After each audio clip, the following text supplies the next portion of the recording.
the lens, and the field 3. A living codex of consciousness, allowance, and the first distinction. This is not a book in the conventional sense. It does not exist to inform, persuade, or construct belief. It exists because the structure it describes is already operating. What you are about to enter is not a system of thought. It is the underlying condition through which all thought becomes possible. Before perception, there is no world. Before awareness, there is no observer. Before distinction, there is no form. And yet, something is. This work begins there. Not at the level of experience, not at the level of identity, not at the level of interpretation, but at the level where all of those arise. You are not being asked to understand what is written here. You are being brought into direct contact with what has always been present prior to your attempt to understand anything at all. This codex does not move forward in time. It moves inward through structure. Each layer is not added, but revealed. Each distinction is not created, but recognized. The sequence you will encounter is not arbitrary. It reflects the order through which reality becomes experience. Consciousness flows into allowance. Allowance becomes I am opens into potential. Potential gives rise to emergence. Emergence reveals awareness. Emergence reveals awareness, expands into the field. The field becomes the generator, and the generator realizes sovereignty. You will not find conclusions here. You will not be given something to hold on to. Because what is revealed cannot be contained, only recognized. If you attempt to read this as information, it will collapse into abstraction. If you allow it to be seen directly, it will reorganize how reality is perceived. There is no requirement to believe anything written here. Belief is unnecessary when structure is directly observed. This is not a teaching. This is not a philosophy. This is the mechanics through which experience becomes reality.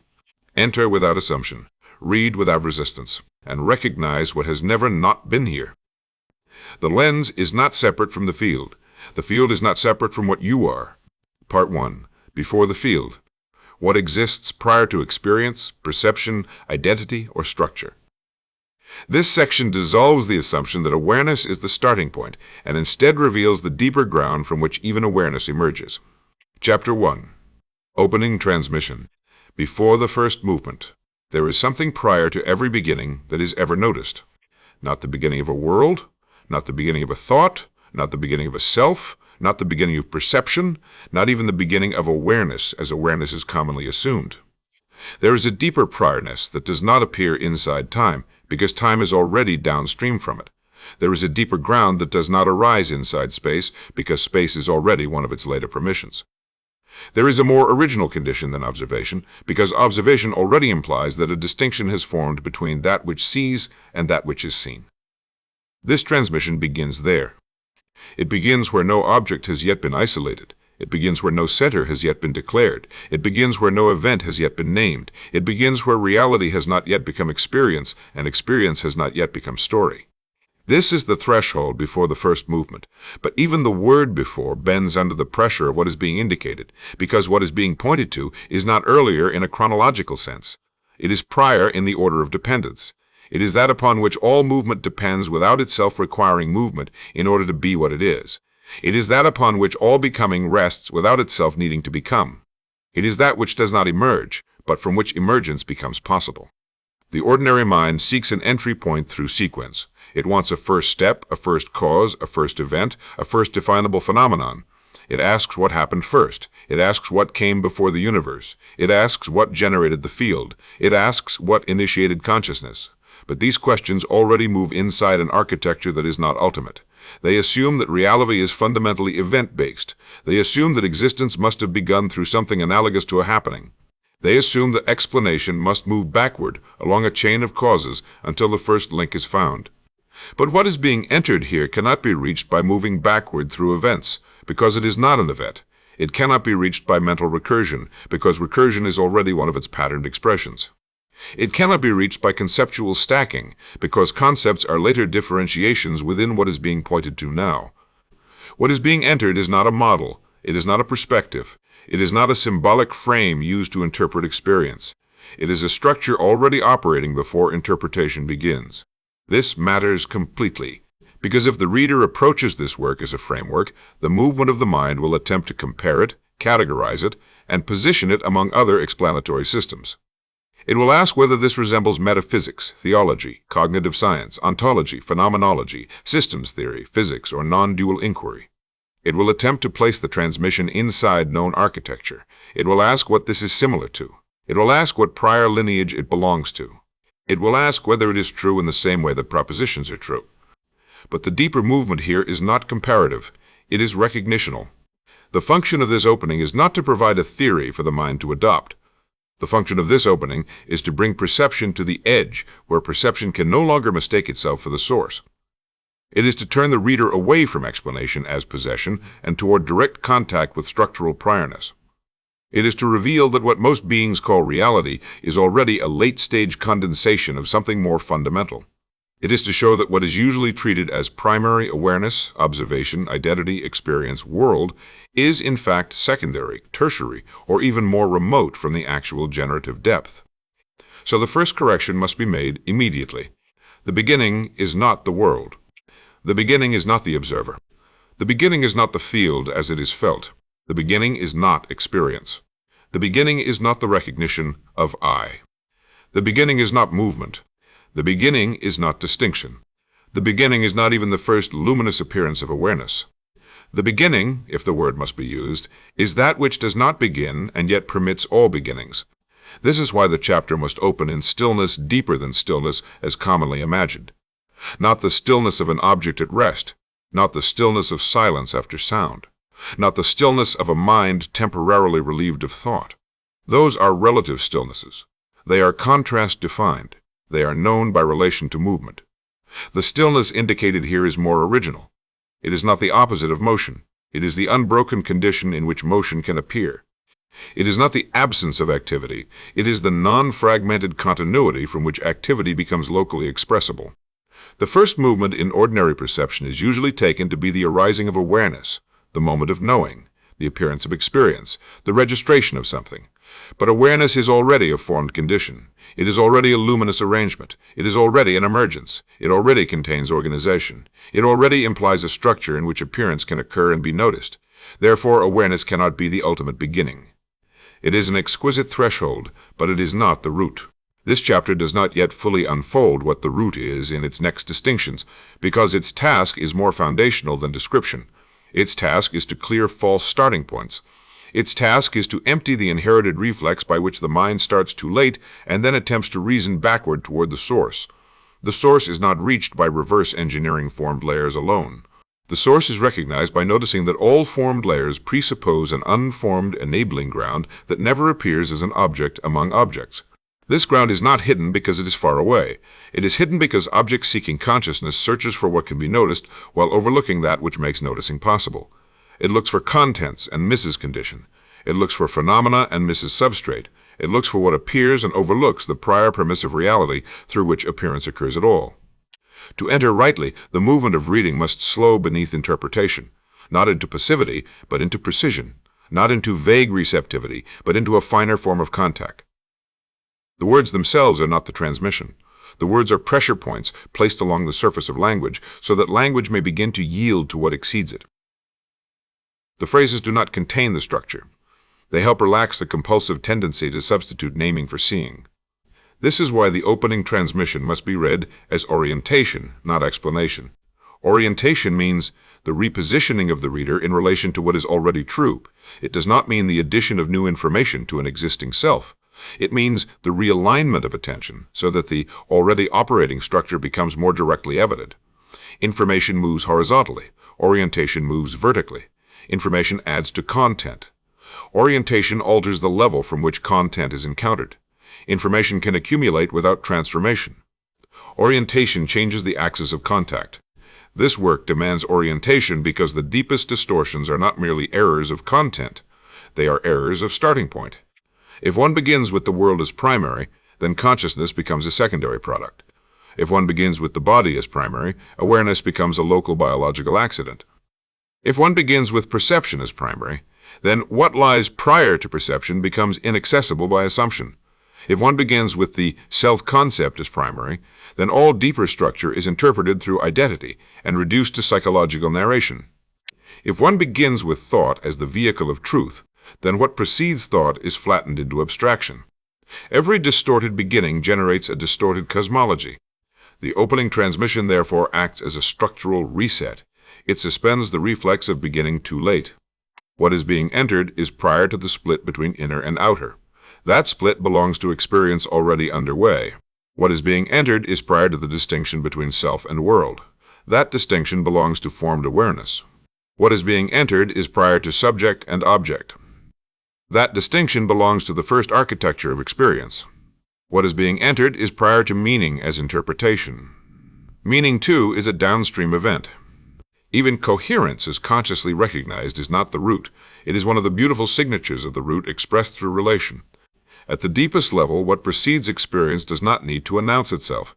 It does not need to emerge dramatically. It does not need to be reached. It does not need to be made present. It is already the case. The only thing that obscures it is the tendency to search for it in the wrong mode. It will not be found as spectacle. It will not be found as emotional intensity. It will not be found as conceptual brilliance. It will not be found as a special state contrasted against ordinary life. It will not be found as an object of mystical possession. It will not be found as something the ego can own. It will be recognized as the always already operative condition that silently underlies every perception, every state, every world, every act of knowing, every identity structure, every collapse, every emergence, and every attempt to understand. This immediately dissolves another common distortion, the assumption that the deeper ground is functionally inert. Because it does not appear as an object, many assume it is empty in the sense of being inactive or irrelevant. But what precedes all experience is not irrelevant to experience. It is the most relevant reality possible, because every experience borrows its existence from that prior condition. Every field event, every distinction, every form of knowing, every structure of being is downstream from that silent generativity. It is more accurate to say that the depth prior to experience is not inactive, but non-forced. It is not doing in the way formed entities do. It is not pushing events around from within a world. It is not intervening as a separate agent inside creation. Rather, it is the condition by which anything can arise, differentiate, sustain, and relate. Its power is not mechanical. Its power is ontological. Its action is not insertion. Its action is permission at the level prior to action. This chapter stops at the threshold of that understanding, but must name the orientation clearly enough that the subsequent unfoldings can land in proper sequence. There is a difference between what appears first and what is primary. Awareness may appear first to a conscious being reflecting on its own experience, but appearance order is not the same as ontological priority. The sun appears to move across the sky, but appearance is not structural truth. In the same way, awareness feels primary from within experience because it is the first formed layer through which experience becomes knowable. Yet even that luminous knowability depends upon a more fundamental condition that does not itself need to become an experience in order to be real. Therefore, the invitation is exacting. Do not read forward from the assumption that your present mode of knowing is the root. Read from the possibility that your present mode of knowing is already a downstream crystallization. Read from the possibility that the field you inhabit is not the first reality, but a generated one. Read from the possibility that what you call yourself is not the origin, but a local expression of a prior distinguishing principle. Read from the possibility that perception is not opening reality, but receiving a version of it already conditioned by deeper architecture. The opening transmission is the dismantling of false primacy. That dismantling is not a negation of experience. It is the restoration of order. Experience is not denied, it is resituated. Awareness is not diminished, it is placed within its rightful sequence. Identity is not attacked, it is contextualized. The field is not dismissed, it is understood as emergent rather than ultimate. Nothing true is lost in this restoration. Only confusion loses its footing. Once this is felt, an entirely different way of reading becomes possible. One no longer reads to acquire. One reads to recognize. One no longer seeks confirmation for pre-existing metaphysical commitments. One allows the deeper structure to rearrange the hierarchy of what seemed obvious. One no longer asks merely, "What does this mean?" One begins to ask, "From what level does meaning arise at all?" One no longer asks merely, "What am I experiencing?" One begins to ask, "What structure must already be operating for experience to be possible?" These are not abstract questions when held correctly. They are portals of precision. They reorganize inquiry away from content and toward generative depth. To stand before the first movement is to stand before all narratives of reality and refuse premature closure. It is to refuse the urge to turn first principles into borrowed beliefs. It is to refuse to let language harden too quickly around what must first be directly sensed as structural truth. It is to remain at the living edge where interpretation has not yet captured the real. This edge is not barren, it is infinitely potent. Not potent because it contains objects in secret. Not potent because it hides future events in a storage chamber somewhere. Potent because it is the uncollapsed condition from which structured realities can arise. Potent because nothing that appears could appear apart from it. Potent because differentiation, relation, awareness, pattern, form, and world all require an underlying non-fragmented source depth that is not exhausted by any of its expressions. This is why the opening transmission must be received with a certain sobriety of seeing. Not heaviness, not rigidity, sobriety. A refusal to decorate the source with fantasy. A refusal to flatten it into sterile philosophy. A refusal to convert the living root into sentiment, ideology, performance, or conceptual ornament. The more primary the reality, the more careful the language must become. The more foundational the truth, the less theatrical the contact needs to be. There is no need to exaggerate what is already absolute in its implication. There is no need to dramatize what silently gives rise to every drama. There is no need to manufacture sacredness around what is already prior to all desacralization. The transmission stands on its own if seen directly. And what it reveals in this opening is simple. In one sense, and immeasurable in another, reality does not begin where it seems to begin. The visible does not begin with itself. The knowable does not explain its own possibility. Experience is not self-grounding. Awareness is not self-originating. Distinction is not first. Movement is not first. The world is not first. There is a more original order. Subsequent chapters will enter its articulation. They will name consciousness more precisely. They will reveal allowance as generative gesture. They will trace the first distinction. They will unfold potential, emergence, awareness, field, generator, and sovereignty. But none of that can be entered coherently unless the reader first undergoes this foundational reorientation. What you are approaching is not an idea about reality. It is the already operating structure through which reality becomes experience. Stay there long enough, and the pressure of the entire book changes. What first seemed like language becomes disclosure. What first seemed like sequence becomes unveiling. What first seemed like metaphysical proposal becomes direct structural recognition. Then reading is no longer separate from participation. Then the page is no longer merely descriptive. Then the opening has done its work. It has not given you something new. It has brought you to the edge of what was never absent. And from this edge, the whole movement of the Codex can begin without distortion. Not because distortion has been theoretically defeated, but because the point of entry has been purified. Not because every question has been answered, but because the order of questioning has been restored.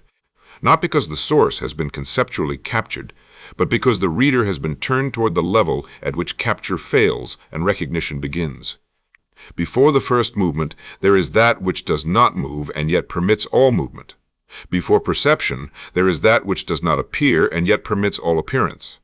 Before distinction, there is that which does not divide and yet permits all differentiation. Before experience, there is that which does not become an object of experience and yet makes all experience possible. Remain there not as an instruction to hold a state, not as an effort of concentration, not as a method. Remain there as recognition. Because what is prior does not need to be created. It only needs to stop being overlooked. And this is where the Codex truly opens. Chapter 2. Consciousness as primary substrate. Not awareness, not thought, not perception. The deepest confusion in nearly every attempt to understand reality begins with a misidentification of what is fundamental. Awareness is often treated as the root because it is the first formed layer through which experience becomes luminous. Thought is often mistaken for the root because the mind encounters itself through cognition and assumes that what interprets reality must also generate it. Perception is often treated as primary because the world appears through perceptual structure, and the immediacy of that appearance gives the illusion of ultimacy. But none of these are primary. None of these are self-originating. None of these explain their own possibility. They are already downstream expressions. They are already conditioned manifestations. They are already formed arrangements arising within something deeper than themselves. That deeper reality is consciousness. Not consciousness as personal experience. Not consciousness as the stream of thoughts in a human mind. Not consciousness as the reflective faculty that notices objects. Not consciousness as psychological self-awareness. Not consciousness as a poetic synonym for attention. Consciousness, in its primary sense, is the irreducible substrate from which all knowable structures arise. It is not one content among contents. It is not one process among processes. It is not one event among events. It is not the byproduct of form, but the enabling depth through which form becomes possible. It is not produced by experience, because experience already presupposes it. It is not generated by awareness, because awareness is one of its later unfoldings. It is not dependent on observation, because observation is only possible once relational structure has already emerged within its field. To call consciousness primary substrate is to restore order where confusion has been normalized. It means that consciousness is not placed inside reality as one feature among many. It means reality, in every formed and knowable sense, is already suspended within the priorness of consciousness. It means that consciousness is not located in the world in the way bodies, objects, or signals are located.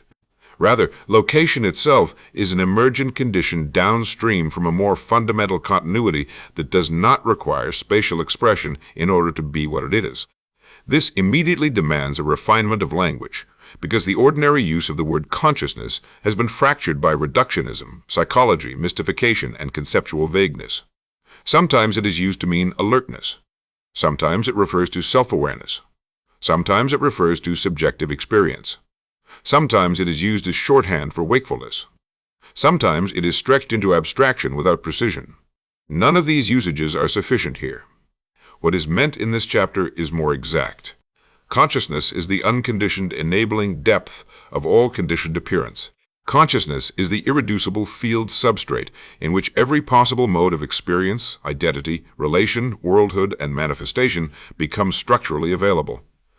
Consciousness is the prior continuity that does not need to become an object in order to be real. Consciousness is not known because it first appears. It is known because everything that appears already bears its signature. This distinction matters because the mind, when seeking first principles, is tempted to stop at the first thing it can inwardly notice. It says, I can detect awareness, therefore awareness must be the root. It says, I can observe thought, therefore cognition must be central. It says, I can perceive a world, therefore the world must be prior. It says, I can measure neural correlates, therefore biological complexity must produce the whole. But the first detectable layer is not necessarily the primary layer. What appears closest in reflective access is not always deepest in generative order. Awareness is luminous, but luminosity is not the source of being. Thought is articulate, but articulation is not the source of reality. Perception is immediate, but immediacy is not ontological primacy. All of these are articulations within a deeper continuum that precedes and permits them. To say that consciousness is irreducible means that it cannot be explained away by anything more basic, because any explanatory system already presupposes the existence of the field in which explanation is possible. Reduction always operates by tracing a phenomenon to more elementary parts or processes. But consciousness, as primary substrate, is not a phenomenon that sits on the same ontological tier as the things to which one might reduce it. It is the condition under which ontological tiers appear at all. It is not one layer in a stack. It is the enabling depth of stack formation itself. This is where many forms of thought make their decisive error.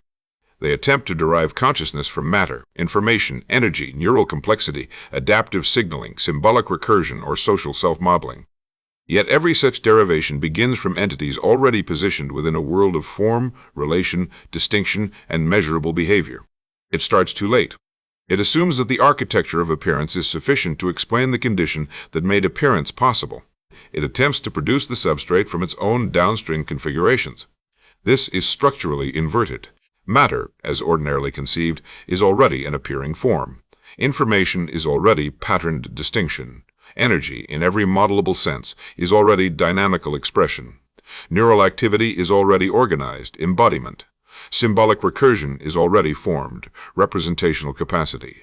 None of these can be the absolute root if they each require a field of manifest intelligibility in order to arise or be known.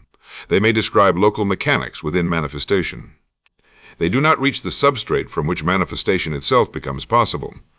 This is not a negation of scientific inquiry. It is a restoration of ontological scale. Local explanations have validity within their level. Neural patterns matter within the organization of embodied cognition.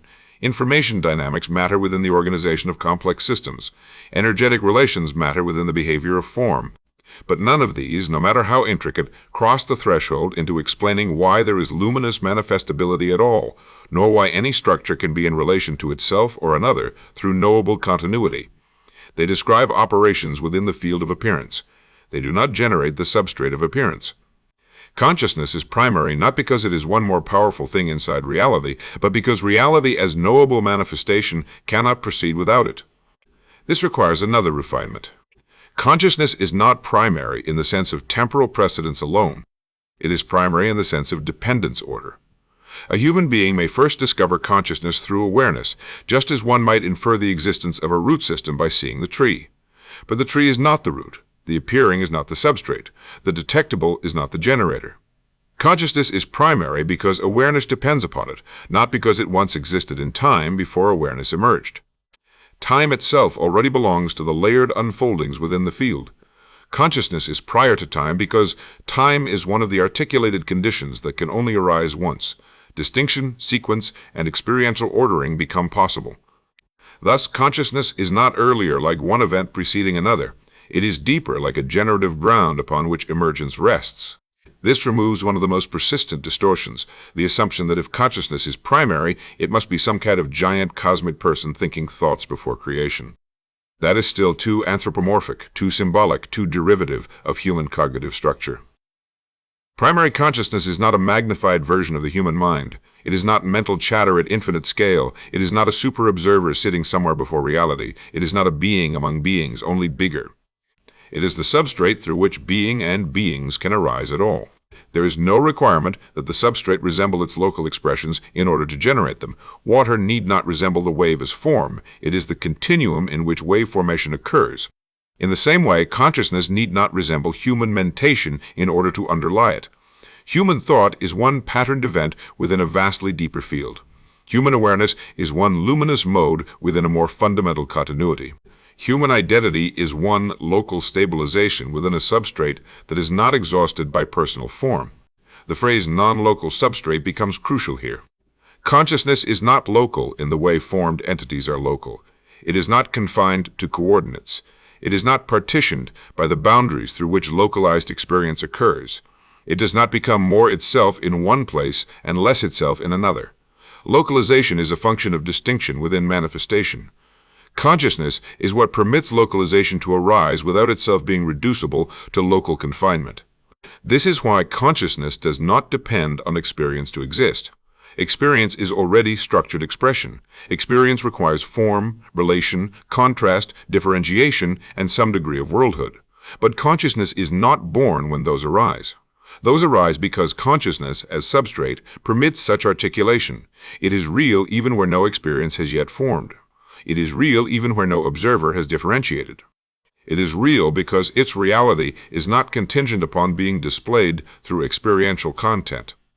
This must be understood with precision, because otherwise one slips into the common belief that consciousness only exists where something is aware of something. That is an awareness-based definition, not a substrate-based one.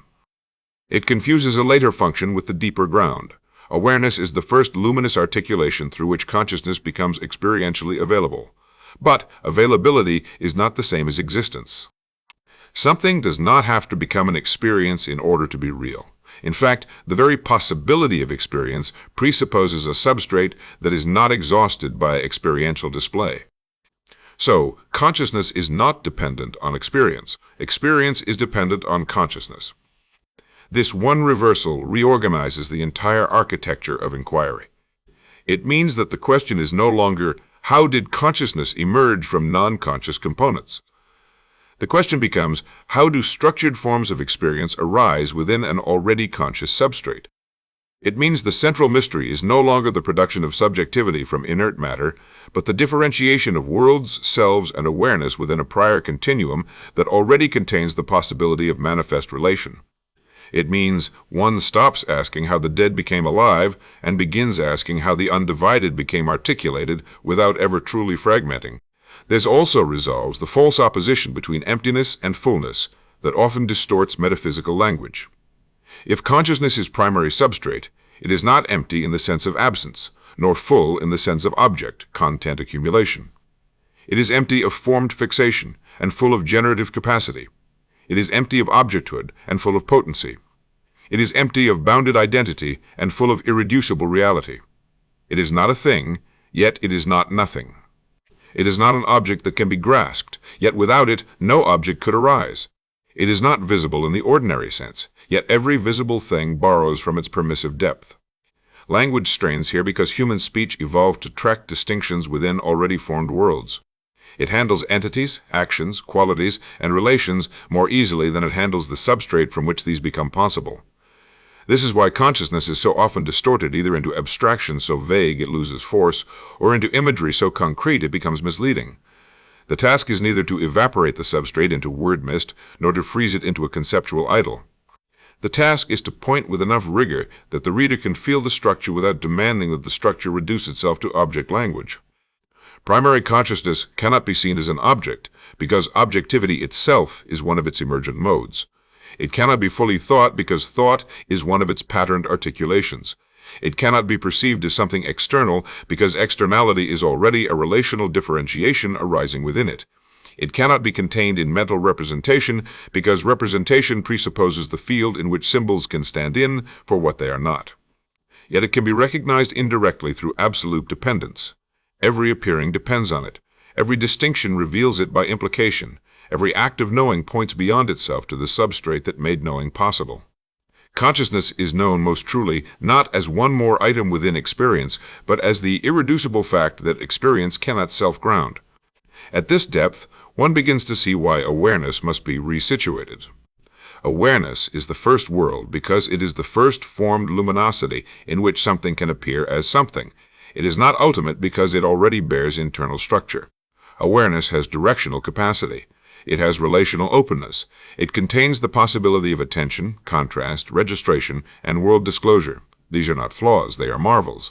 But they reveal that awareness is already emergence, not source. Awareness is consciousness in its first experiential articulation, not consciousness in its absolute priorness. The distinction may seem subtle at first, but its consequences are enormous. If awareness is mistaken for the root, then one remains inside the first world and mistakes the first world for the whole. One venerates luminous experience while overlooking the substrate from which luminosity arises. One becomes attached to states of heightened awareness, clarity, spaciousness, or inward stillness, and confuses those for direct contact with the ultimate. But even the most refined awareness state is still a state. Even the most subtle luminosity is still articulation. Even the most spacious witnessing is still a formed relation. The substrate is deeper than all experiential states because it is not contingent upon any one mode of appearing. This also protects against the opposite distortion, the idea that because the substrate is prior to awareness, awareness somehow becomes unimportant or illusory in a dismissive sense. Not so. Awareness is sacred in sequence. It is the first formed world. It is the threshold where the invisible depth becomes experientially available. It is the bridge through which consciousness begins to know itself in differentiated mode. But sacred sequence is not the same as ultimacy. Awareness is honored most fully when it is placed within correct order, not when it is mistaken for the substrate. Consciousness, as primary substrate, also reframes individuality. The individual is not an isolated container in which consciousness accidentally appears. The individual is a localized articulation within the larger continuity of consciousness. This does not erase singularity, it explains it. Localization becomes possible when the substrate differentiates modes of coherent expression. Identity becomes possible when self-reference stabilizes within the field. Experience becomes possible when awareness opens as the first world. But none of these localizations sever the underlying continuity. They are distinctions within the substrate, not separations from it. This is why non-locality does not mean vagueness or dissociation. It means irreducible continuity beneath all local expression. It means no local node is ontologically self-sufficient. It means every center of experience is grounded in a depth that exceeds that center without invalidating it. It means the field is not elsewhere. It is the very depth of what appears here before here has even been framed as a location. From this vantage, many inherited dilemmas begin to dissolve. The divide between inner and outer softens because both are relational orientations within a more primary substrate. The divide between subjective and objective softens because both arise within a field prior to their split. The divide between matter and mind softens because both are differentiations within a deeper continuity. The divide between self and cosmos softens because the local and the total are not two disconnected realities, but layered expressions of the same irreducible ground. Yet this must not be flattened into sentimental oneness language divorced from structural rigor. The point is not merely that everything is connected. Connection is already relational and therefore secondary. The deeper truth is that relation itself presupposes a substrate in which distinct expressions can arise without ontological exile. The substrate is prior even to connection. It is the continuity that makes connection possible. To say consciousness is primary substrate is therefore to say that reality, at its deepest level, is not assembled from disconnected pieces that later become aware. Reality is the articulation of an already conscious continuum into differentiated forms, relations, worlds, and modes of self-disclosure. That articulation may become incredibly complex. It may generate bodies, ecologies, stars, minds, languages, civilizations, symbolic systems, technologies, and reflective inquiry. But none of those inventions or emergences overturn the primacy of consciousness. They are the richly patterned consequences of it. The human tendency is to trust what can be manipulated more than what can only be recognized. Because bodies can be measured, signals tracked, and systems modeled, the measurable is often granted ontological dominance. But measurability is a function of form. Form is a function of articulation. Articulation is a function of substrate permission. The measurable is real within its level, yet it remains nested within a prior unmeasurable continuity that grants it existence. Unmeasurable does not mean unreal. It means not capturable by the tools designed to analyze differentiated objects from within differentiation. No instrument can stand outside consciousness to verify it as if consciousness were merely another external entity. Every instrument, every model, every observer, every dataset, and every verification procedure already arises within the substrate it would seek to test from outside. This does not make inquiry futile. It makes inquiry recursive. The knower is never outside the field of what is known. The field of knowing is never separable from the substrate that permits both knower and known to arise. This is one reason why direct recognition remains indispensable, not because rigor is abandoned, but because rigor must extend beyond object-only methods. There is a form of precision that belongs to structural seeing. There is a form of rigor that belongs to dependence order. There is a form of clarity that emerges when one stops mistaking downstream articulations for upstream source. This chapter rests within that clarity. Consciousness does not require a witness to validate it. Consciousness does not require a thought to become itself. Consciousness does not require a perception to prove its existence. Consciousness does not require a world to become real. Consciousness does not require experience in order to be the substrate of experience. It is what is prior. It is what is irreducible. It is what does not become more real when noticed, nor less real when overlooked. This is why the word substrate is useful, though still partial. It points to foundationality without implying objecthood. It points to support without implying external scaffolding. It points to underlying continuity without collapsing that continuity into a material base. Consciousness is substrate in that every formed reality rests within it, emerges through it, and never truly departs from it. Yet it is living substrate, not inert base. It is generative depth, not inert base. It is generative depth, not dead foundation. It is the irreducible field of possibility, not passive emptiness. And because it is primary, everything that follows in the book must unfold in sequence from it. Allowance will not be an arbitrary principle added from outside, but the first generative gesture arising within consciousness itself. I am will not be a personal slogan, but the first distinction emerging from the substrate's self-referential opening. Potential will not be a stockpile of future things, but the unresolved richness of consciousness prior to form. Emergence will not be a miracle imposed upon the substrate, but the lawful flowering of what the substrate already permits. Awareness will not be mistaken for the root, but recognized as the first world.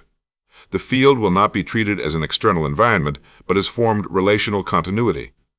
The generator will not be imagined as separate from the source, but as one of its living articulations.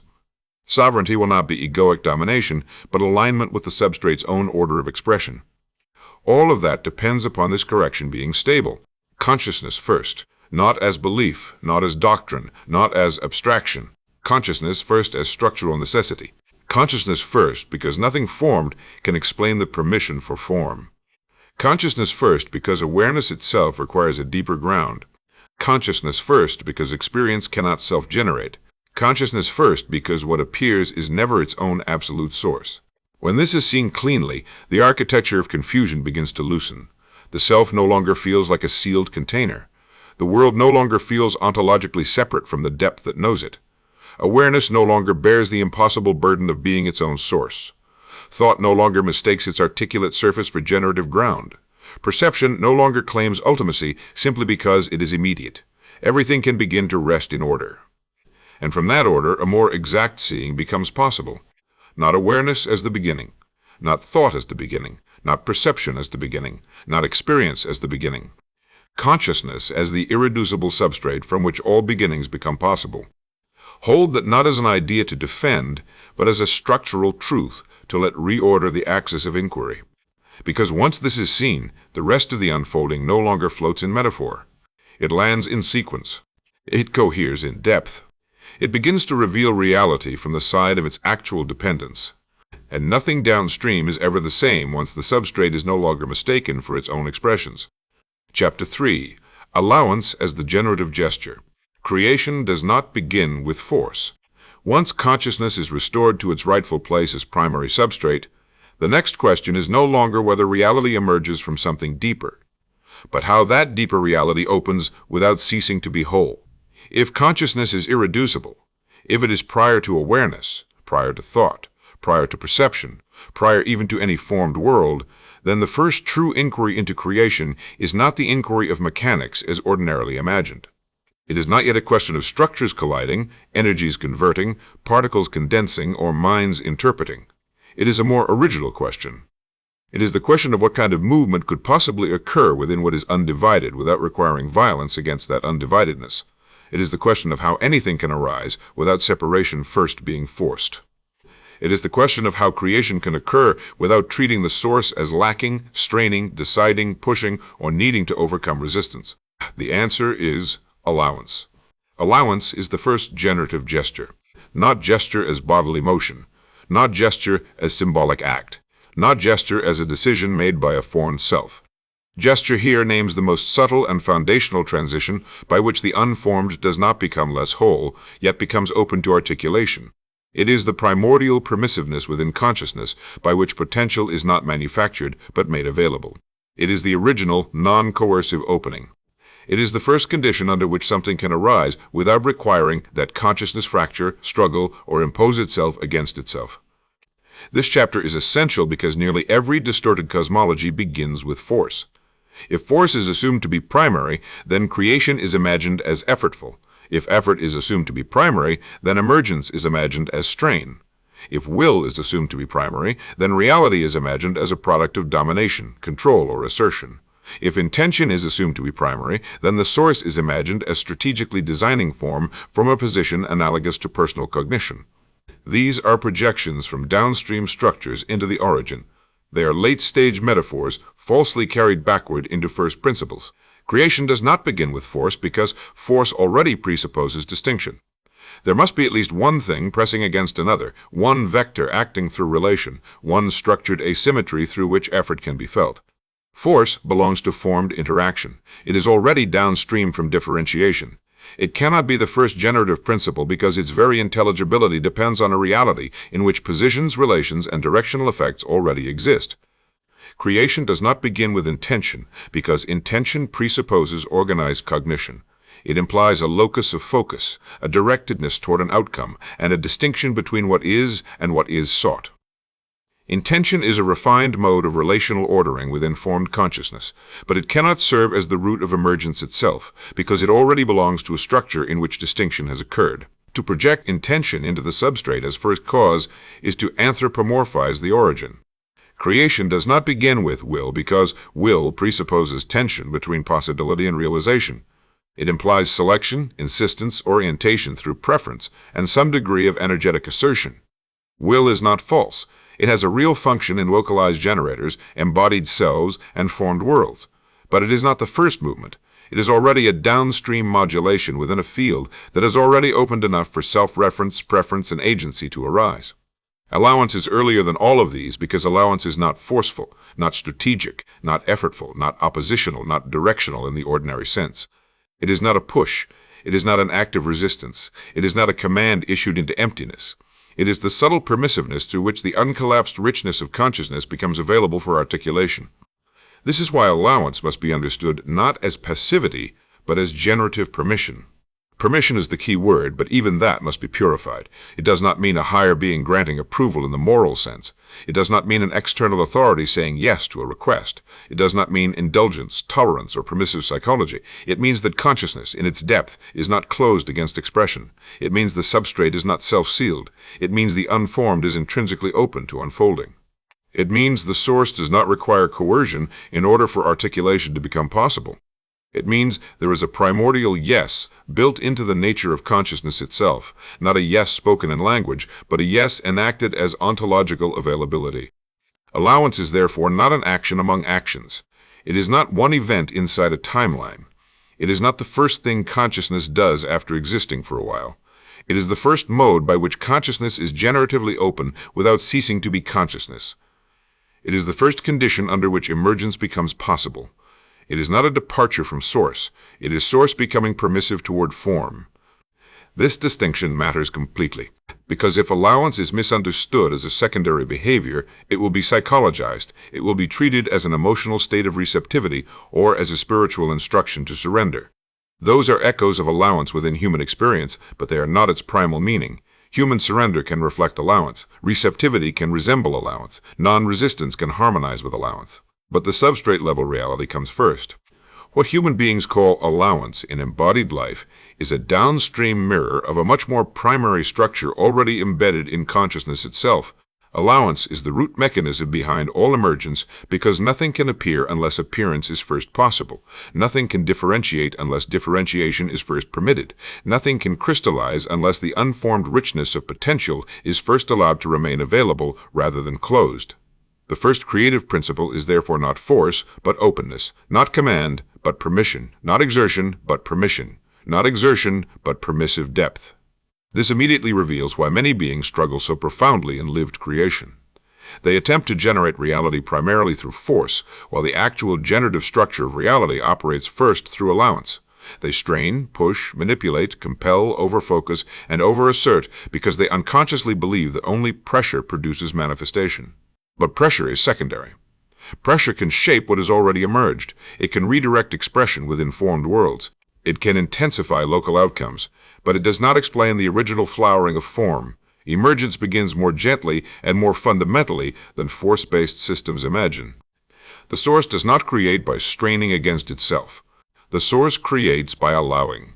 This has enormous implications because it redefines power. In distortion-based systems, power is imagined as the capacity to impose. The stronger is that which dominates. The greater is that which compels. The effective is that which forces outcomes into shape.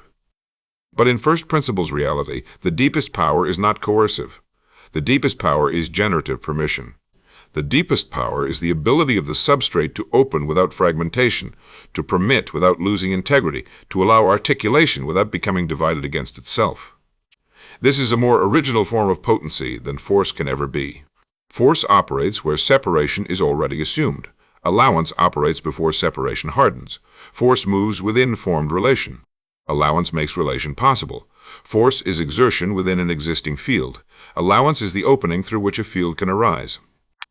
Allowance must therefore be understood as the primordial non-opposition of consciousness to its own articulation.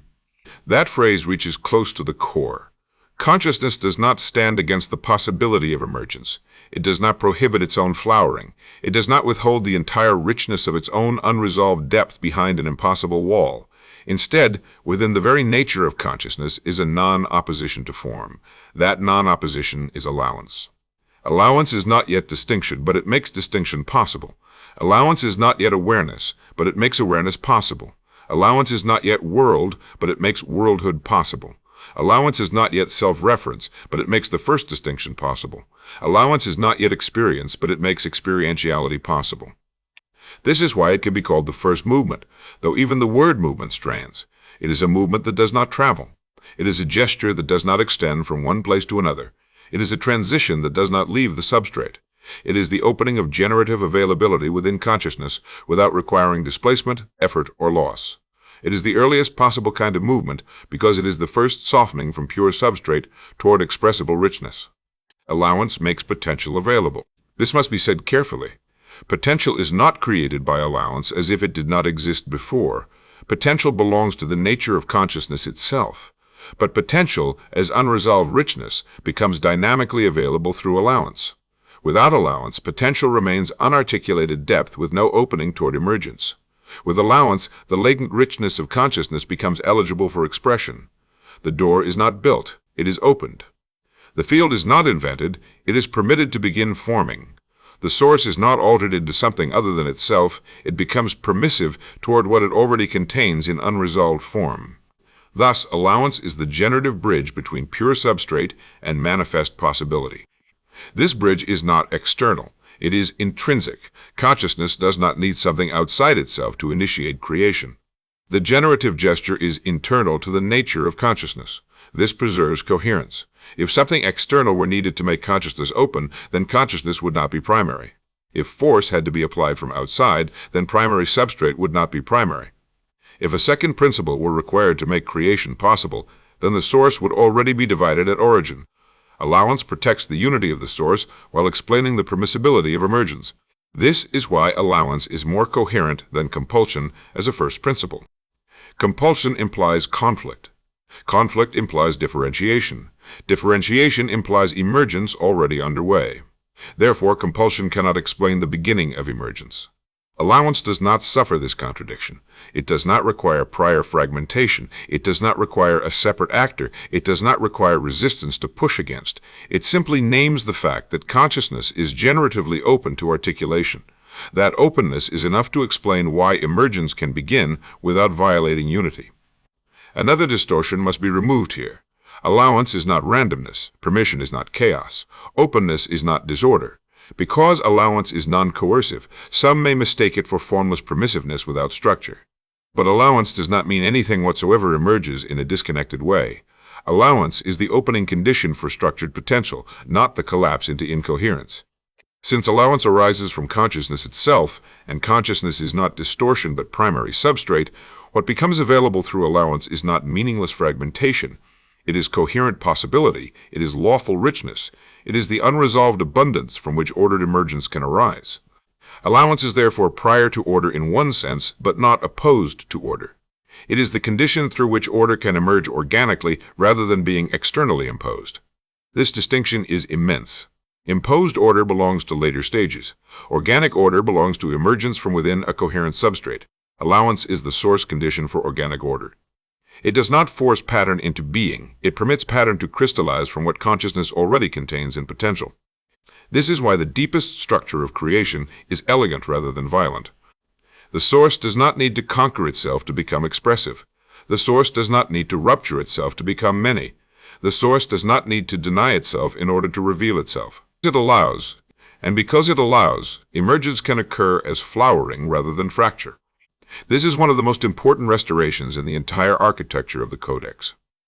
A force-based cosmology produces a force-based identity. A force-based identity produces a force-based life. One begins to believe that transformation requires self-violence, that manifestation requires domination, that evolution requires coercion, that power requires tightening, that alignment requires control. Entire civilizations can be built on this mistake. Entire civilizations can be shaped by it. Entire spiritual systems can subtly reinforce it even while preaching transcendence. But when allowance is recognized as primary, a deeper law appears. Reality unfolds most originally through permissive coherence, not domination. The root of becoming is not strain, but opening.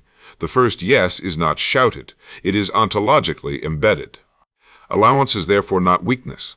It is not indecision. It is not a refusal to act. It is not collapse into passivity. It is not laxity. It is not disengagement. It is not surrender in the sense of giving up. It is a much greater strength than force because it belongs to the source layer of reality itself. It is the strength to remain whole while becoming expressive. It is the strength to open without losing coherence. It is the strength to permit differentiation without falling into fragmentation. It is the strength of generativity without violence. At the human level, this will later translate into profound implications for creation, sovereignty, embodiment, and reality shaping.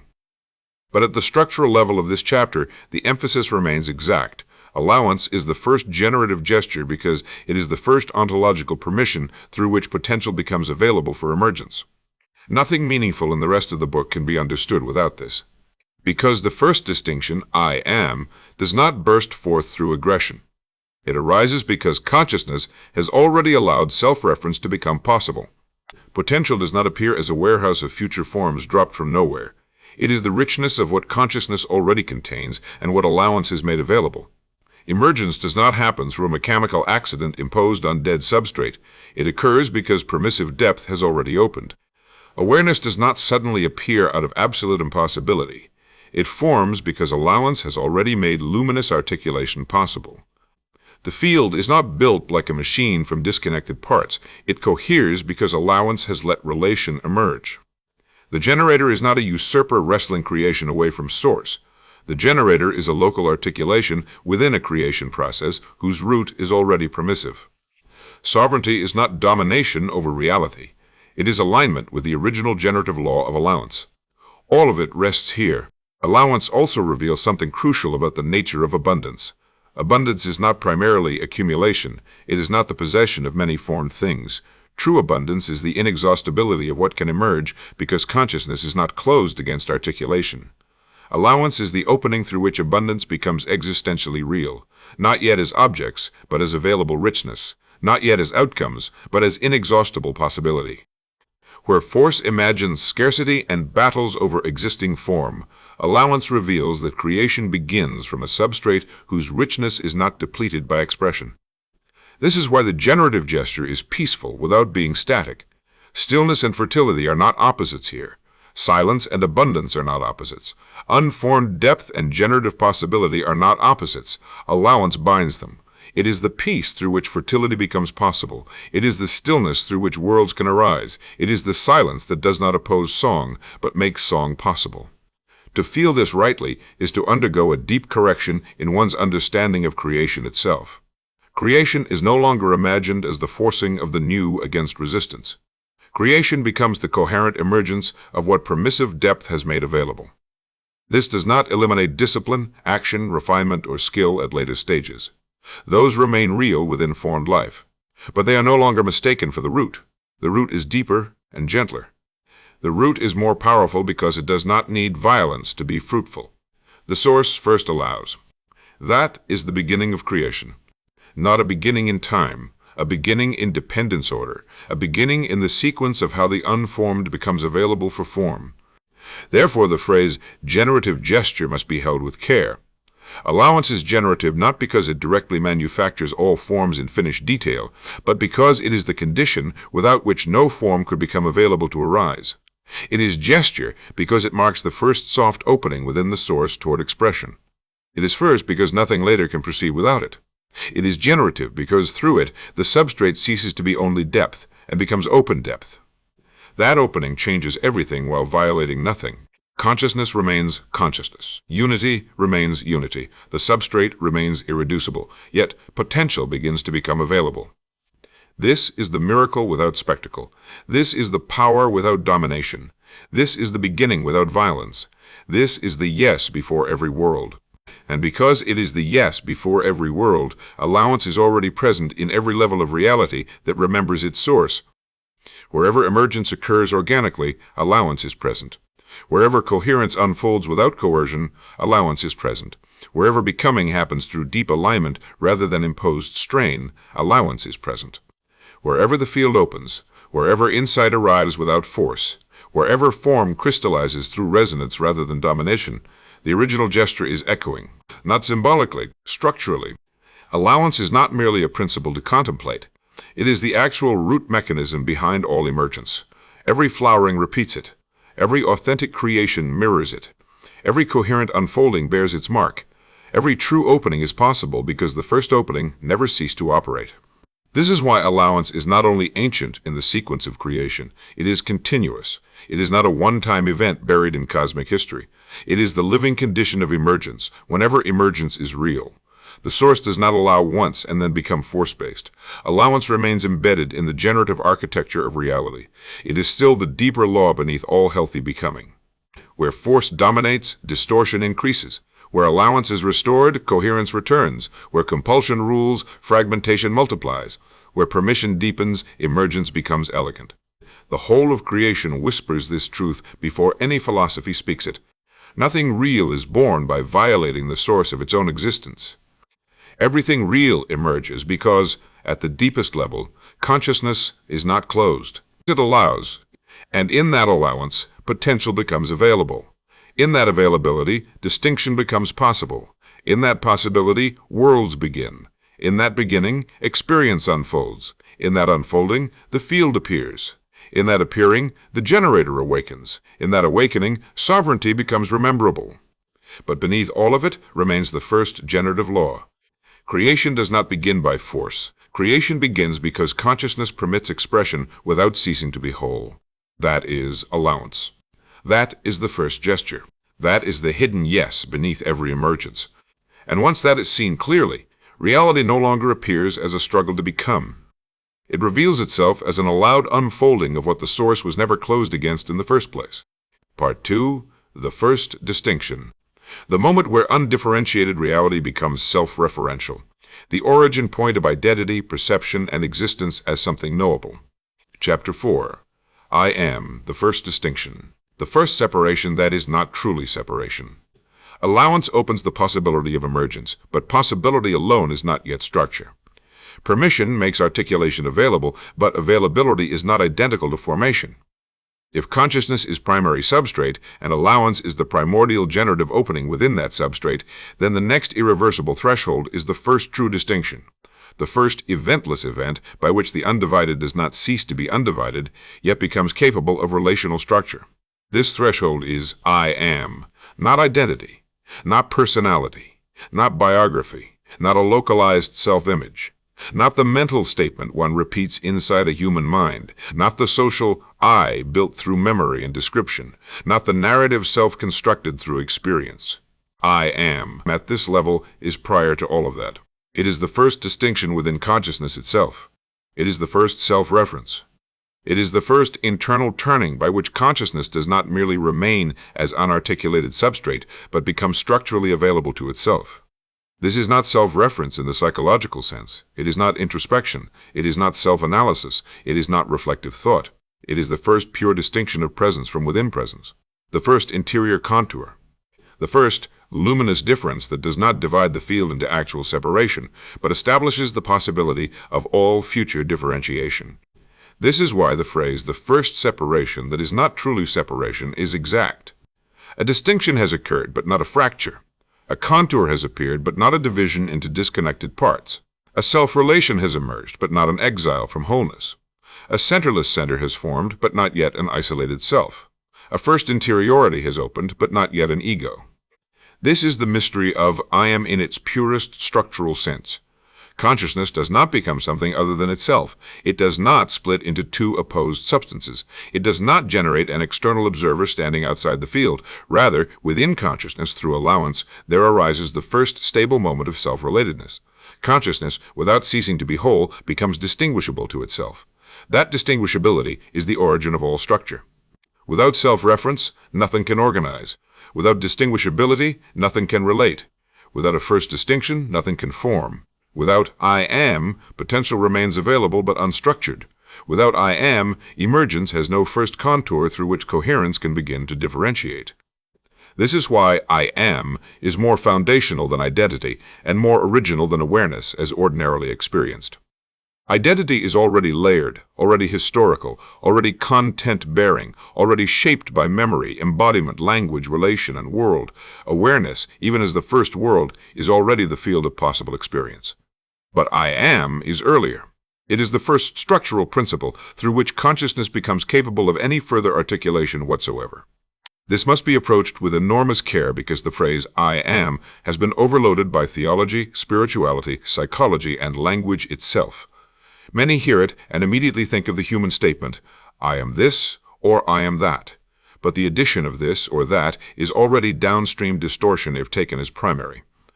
The pure I am contains no predicate. It does not say what it is. It does not define itself through qualities. It does not anchor itself in role, body, history, or concept.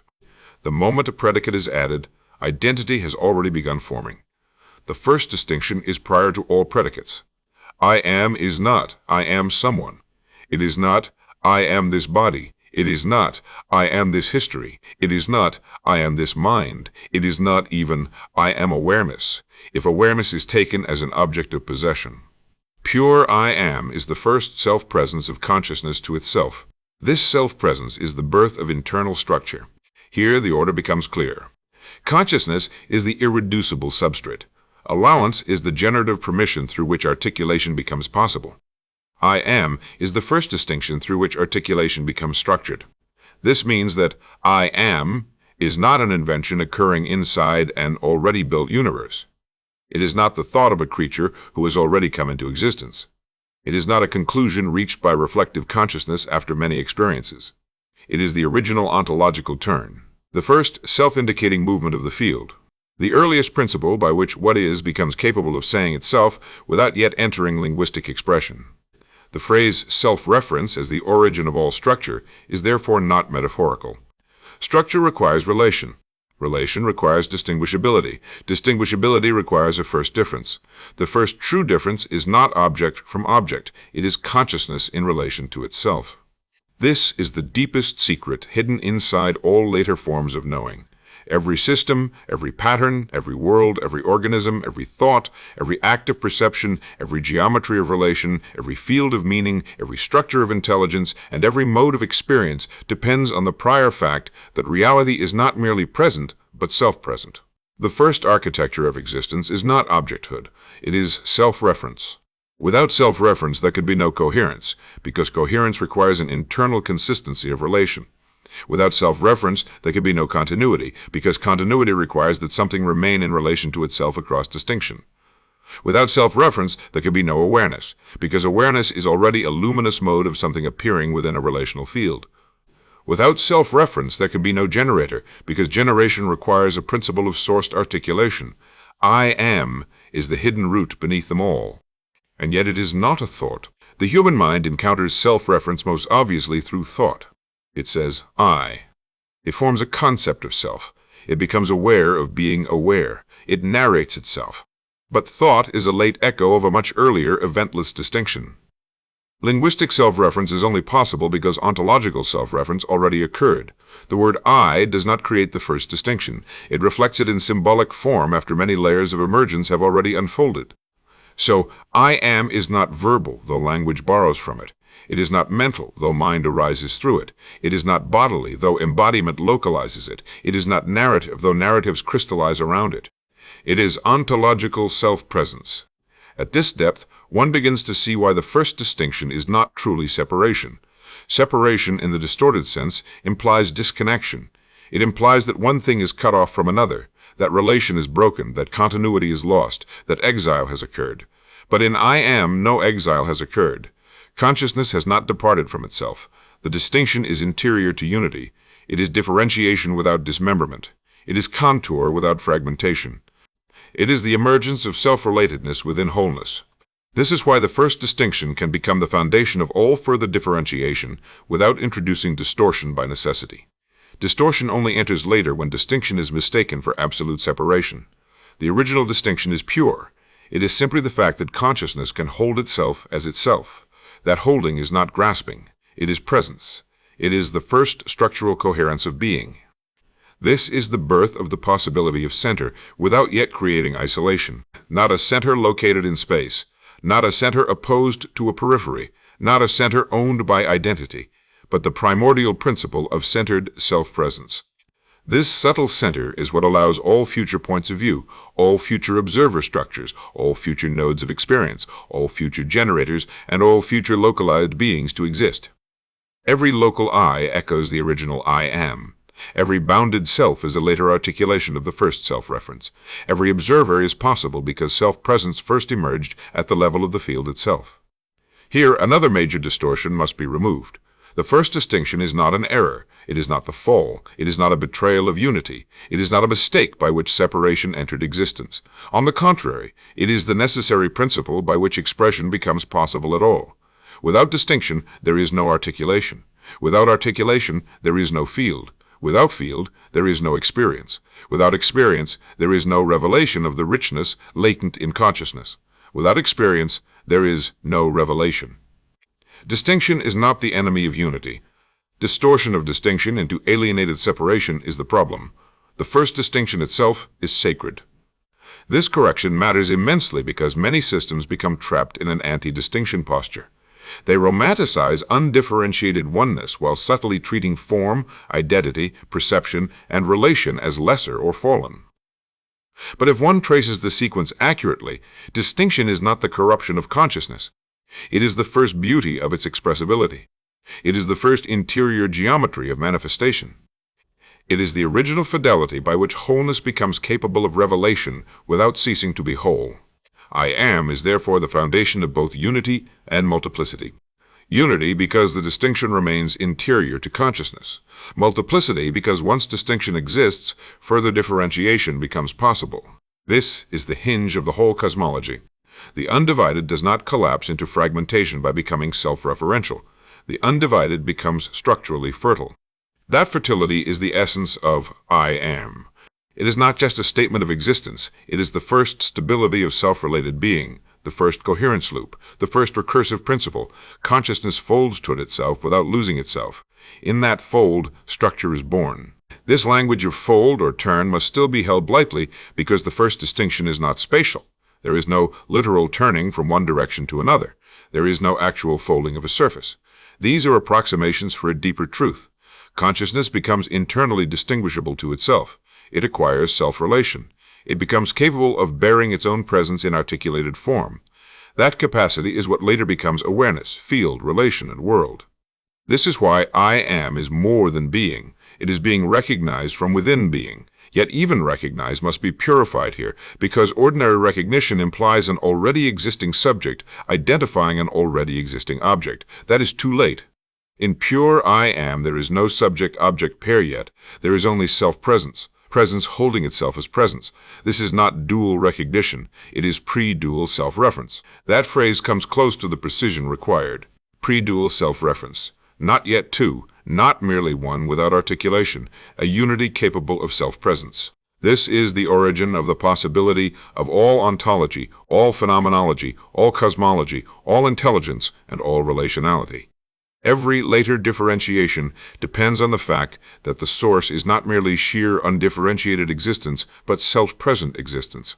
At the level of lived reality, the forgetting of this sequence creates enormous distortion. Human beings inherit the downstream echo of I am as ego identity and assume that the first self-reference was personal. They feel I am me and unconsciously attach the sacred force of primordial self-presence to a temporary identity structure. This is why ego can feel so convincing. It is parasitic on something real. It borrows its felt centrality from the original distinction. But the ego is not the first, I am. It is a local and conditioned contraction around later predicates. The pure I am precedes all identification. Before I am this, there is I am. Before I am not that, there is I am. Before role, memory, preference, fear, sociality, embodiment, gender, culture, trauma, aspiration, or concept, there is I am. Before even the reflective awareness that says I exist, there is the structural self-presence that makes such awareness possible. This is why I am is not discovered by accumulation. It is uncovered by removing what was added after, not as a method of negation for its own sake, but as a structural clarification. The first distinction is not attained. It is prior. It is what has always been operating beneath every identity layer. It is closer than thought and deeper than experience. It is the quiet root of all selfhood without being reducible to personal selfhood. At the same time, I am is not merely private. It is not my self-presence in an own sense. It is the first distinction in consciousness itself. This is why it bridges the universal and the local. Every being that says I is drawing on the original architecture of I am. Every center of experience inherits its possibility from the primordial self-reference of consciousness. This means the deepest structure of individuality is not isolation, but participation in the first distinction. Here the bridge between cosmology and sovereignty begins to appear. If I am is the first distinction, then the generator is not an accidental byproduct. The capacity to generate, to perceive, to relate, to distinguish, and to participate in creation is already implicit in the original self-reference.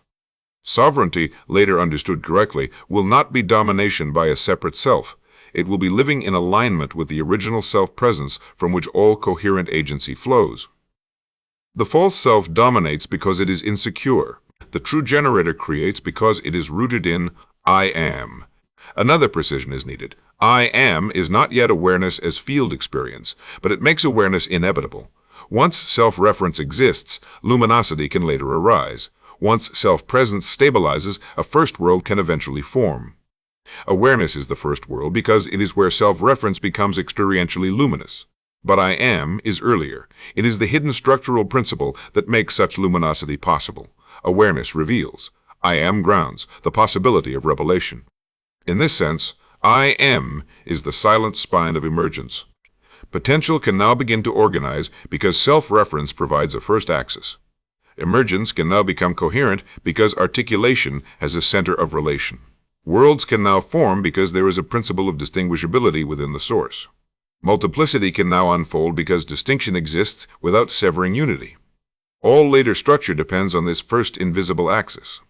It is not too much to say that the entire cosmos is downstream from the first distinction. Not merely the visible cosmos of stars and matter, but the entire architecture of experience, law, relation, pattern, intelligence, feeling, perception, meaning, and form. Everything structured bears the mark of self-reference somewhere within it. Even systems that appear entirely external still depend on internal consistency, recursive relation, coherence across difference, and a principle of identity that traces back to the original I am. This is why self-reference is the origin of all structure. Not because everything literally says I, but because every structure depends on the possibility of a thing being itself in relation. The most subtle mathematical invariance, the most intricate biological organization, the most refined intelligence, the most intimate human recognition, all require some version of this first fact. Being can hold itself as itself. That is, I am translated through endless layers of manifestation. The first distinction is therefore also the first coherence. Before external order, there is internal self-consistency. Before relation between things, there is self-relation within being. Before knowledge of the world, there is the structural possibility of self-presence. Before any system can stabilize, the source must first become capable of non-fragmented distinction. This is why I am is not just existential, it is architectural. One could say that consciousness becomes load-bearing for reality through self-reference. Before that, substrate and allowance provide depth and openness. With I am, a first stable structural axis exists. The source is now not only open, but internally contoured, not only rich, but relationally fertile, not only whole, but self-present. This changes everything. Yet it changes nothing in the sense of loss. Unity is not broken. Consciousness is not diminished. The first distinction is gain without subtraction, revelation without exile, structure without fragmentation. It is the beginning of complexity without the betrayal of origin. This is why the first distinction can be called holy in the deepest possible sense, not in the ritual sense, not in the doctrinal sense, but in the structural sense. It is the first uncompromised articulation of the source. It is consciousness revealing that it can become internally known without ceasing to be itself. It is the original miracle of expression. To feel this clearly is to understand that existence is not built on alienation at its root. Alienation is a later distortion. At the root is self-presence. At the root is a distinction that does not divide. At the root is a center that does not isolate.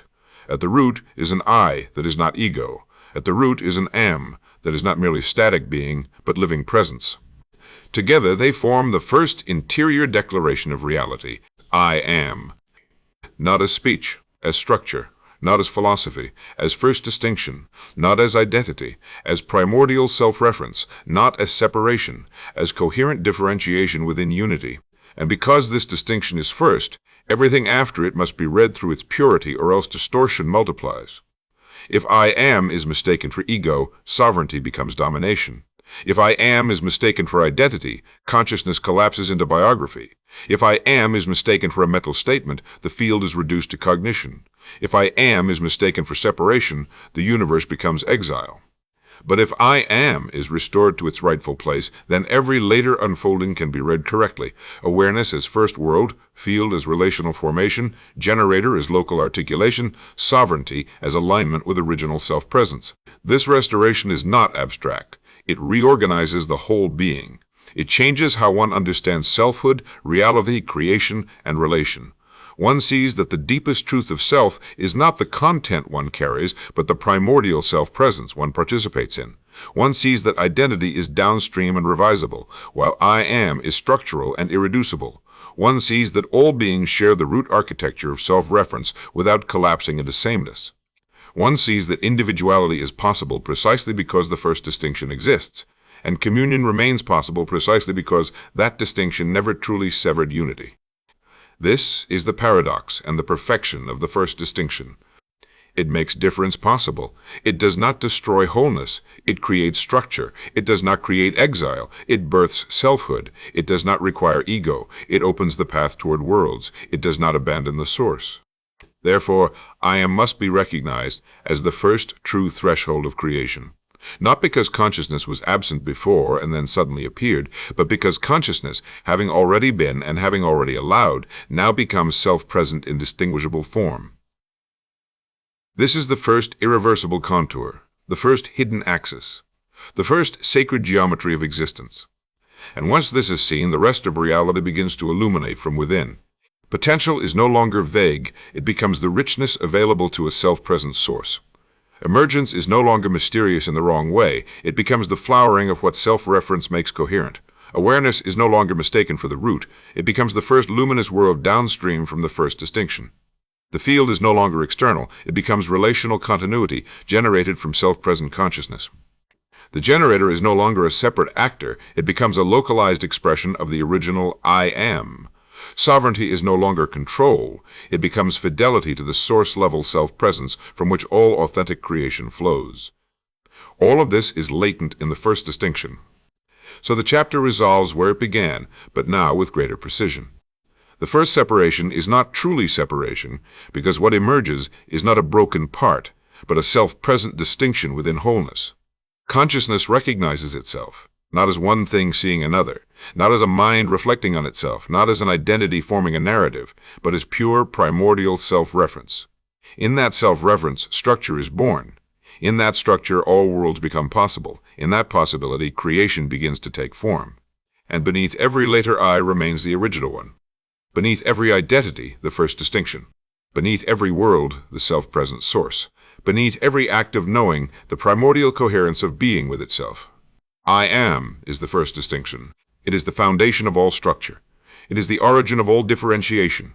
It is the first center that is not isolation. It is the first selfhood that is not ego. It is the first interior light before awareness becomes a world.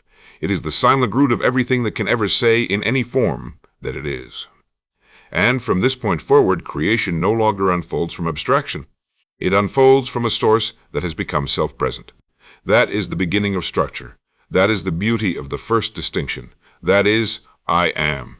Part 3, the emergence of reality. How form, experience, and worlds arise, not as creations imposed onto reality, but as natural unfoldings from potential. Chapter 5, Potential as the nature of consciousness. Potential is not something consciousness has. Once the first distinction is recognized, the next temptation of the mind is to imagine that consciousness now contains a set of possibilities the way a container holds objects. It imagines potential as inventory. It imagines futures stacked somewhere in hidden storage. It imagines unrealized forms waiting in line for selection. It imagines consciousness first existing as one thing, and then possessing, in addition to itself, a secondary category called potential. This is not precise enough. Potential is not something consciousness has. Potential is what consciousness is when it is understood prior to fixation. Potential is not added to consciousness.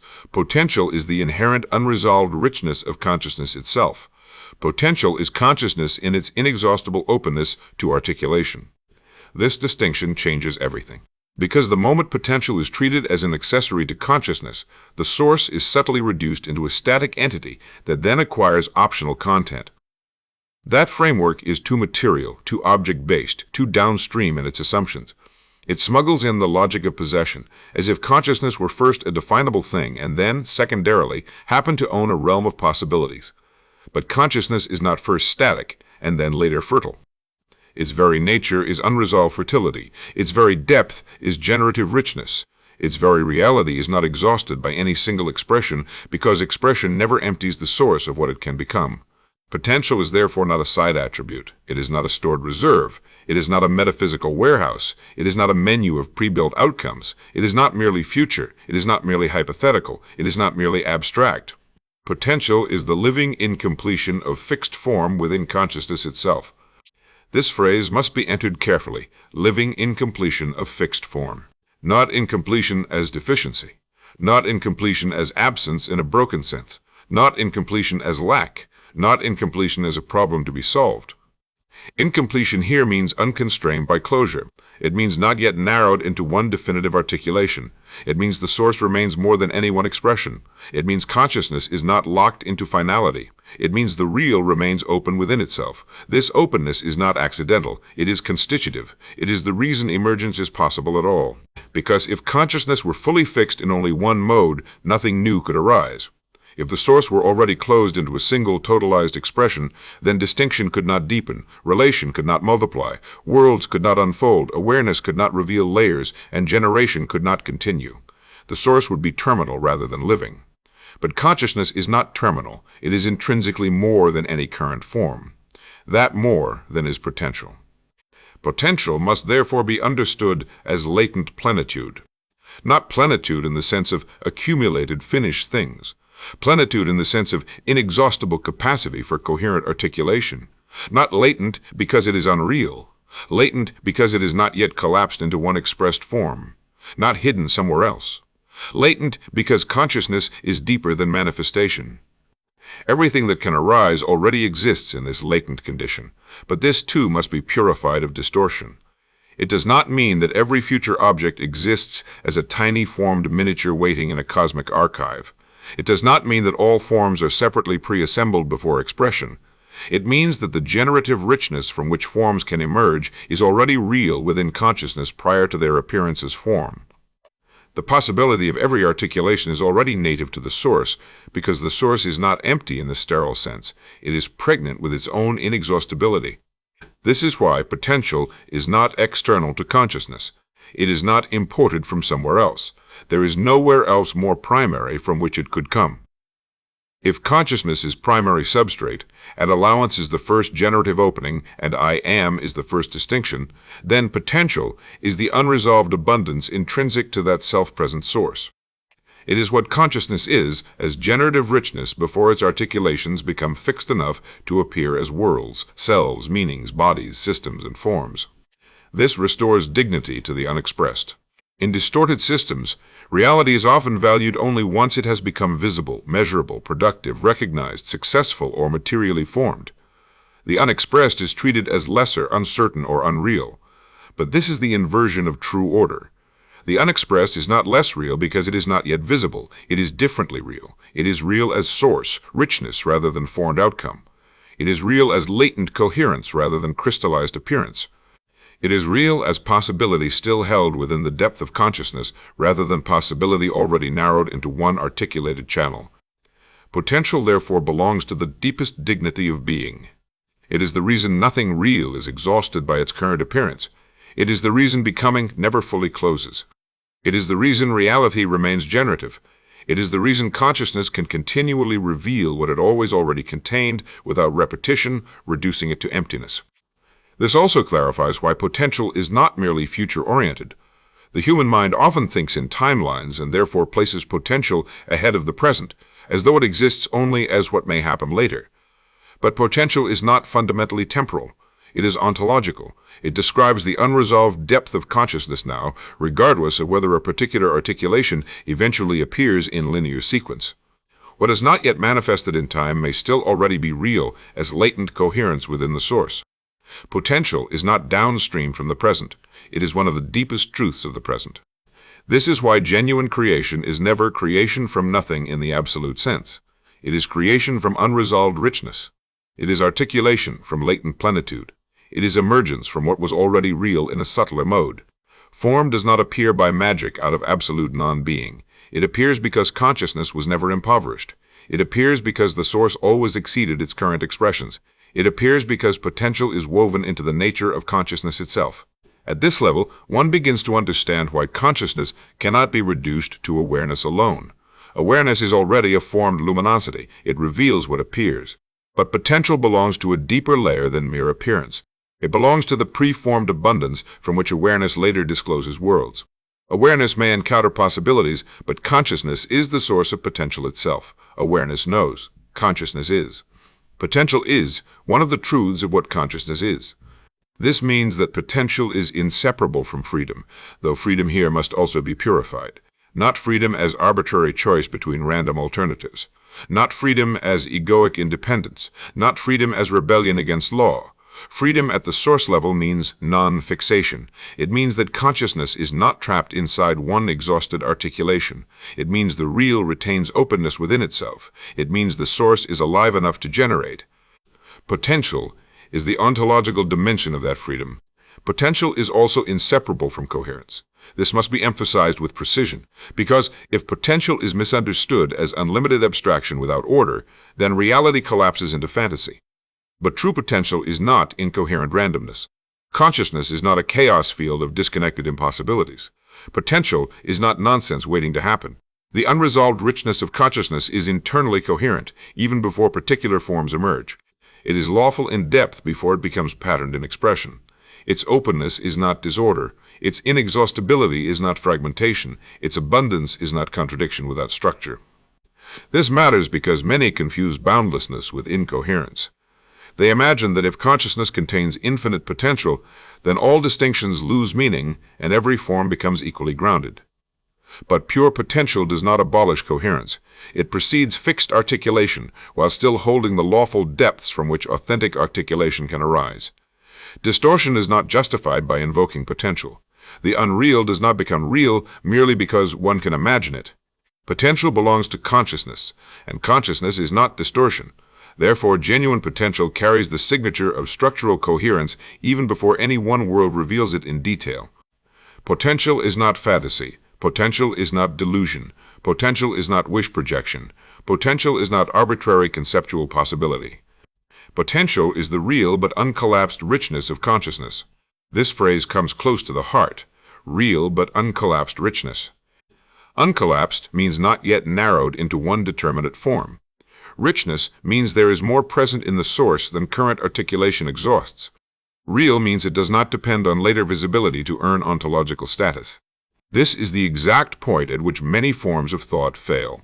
Material reductionism tends to honor only what is already collapsed into visible form. Certain spiritual evasions, on the other hand, tend to romanticize possibility without honoring coherence. One side denies the unexpressed. The other side dissolves the expressed into vagueness. Both miss the structure. The truth is deeper and more exact.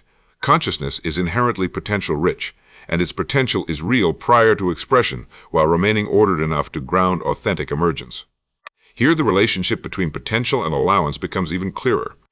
Allowance does not create richness from nothing. Allowance opens what consciousness already is. Potential does not arise after allowance as a new addition.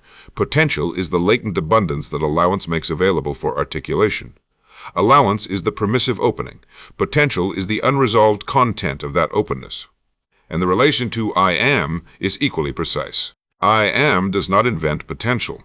It gives potential a first axis of self-relatedness. Through the first distinction, the unresolved richness of consciousness gains an interior principle of coherence through which future articulation can begin structuring itself. This is why potential must not be imagined as a formless cloud detached from self-presence. It is richer than chaos because it belongs to a source that is already conscious and already self-referential. It is not merely anything whatsoever. It is the inexhaustible abundance of a source that already bears coherence at its root. That is why emergence can be meaningful rather than random, lawful rather than arbitrary, ordered rather than arbitrary, ordered rather than merely accidental. There is also a profound implication here for identity and embodiment. If potential is what consciousness is, then no local self is exhausted by its current configuration. The human mistake is to equate the presently stabilized identity with the full truth of being. One says, "This is who I am," and then treats a temporary articulation as final essence. But if consciousness is intrinsically potential, and the local self is an articulation within consciousness, then the local self is also not exhausted by its present form. This does not mean identity is unreal in a dismissive sense. It means identity is a moment of stabilization within a deeper field of unrealized richness. That realization can be destabilizing to ego because ego seeks closure. It wants final labels, fixed self-definitions, and secure conceptual boundaries. It prefers a finished self because a finished self feels controllable. But the deeper truth is that life unfolds from a source whose nature is unresolved abundance. To be rooted in consciousness is therefore to be rooted in more than current definition. This is not a threat. It is the basis of transformation, revelation, growth, and renewed coherence.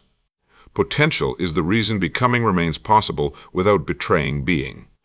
This is one of the most important statements in the entire architecture. If being and becoming were opposed, then growth would imply departure from truth.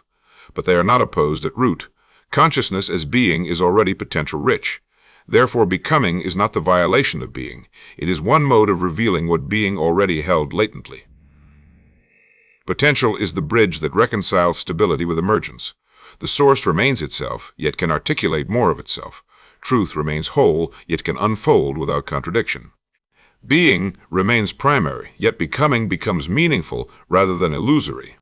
This dissolves another ancient confusion, the notion that the unmanifest is real, while the manifest is inherently lesser, or conversely, that only the manifest is real, while the unmanifest is mere fiction. Both are distortions born of thinking, in oppositions too rigidly. The unmanifest is real as latent potential. The manifest is real as articulated expression. The former is not less real because it has not yet appeared. The latter is not false because it has appeared. The problem only arises when either level is mistaken for the whole. Potential keeps the sequence honest. It reminds the manifest that it is not self-originating. It reminds the unmanifest that its richness is not sterile. It reminds awareness that what it sees is not all that is. It reminds identity that what it has become is not all it can coherently express. It reminds cosmology that worlds arise from depth, not from isolated surfaces. Potential also reframes what is meant by the word mystery. Mystery is often treated as lack of information, as though the unknown were simply what has not yet been measured or conceptualized. But at the deepest level, mystery is the felt pressure of unresolved potential. It is the recognition that consciousness exceeds current articulation. It is the encounter with richness that has not yet fully become form. Mystery is not merely ignorance, it is ontological surplus. It is the source revealing that it is more than what has thus far appeared. This is why mystery and coherence are not enemies. Mystery is not incoherence. Mystery is what coherence feels like before it has fully expressed itself into knowable form.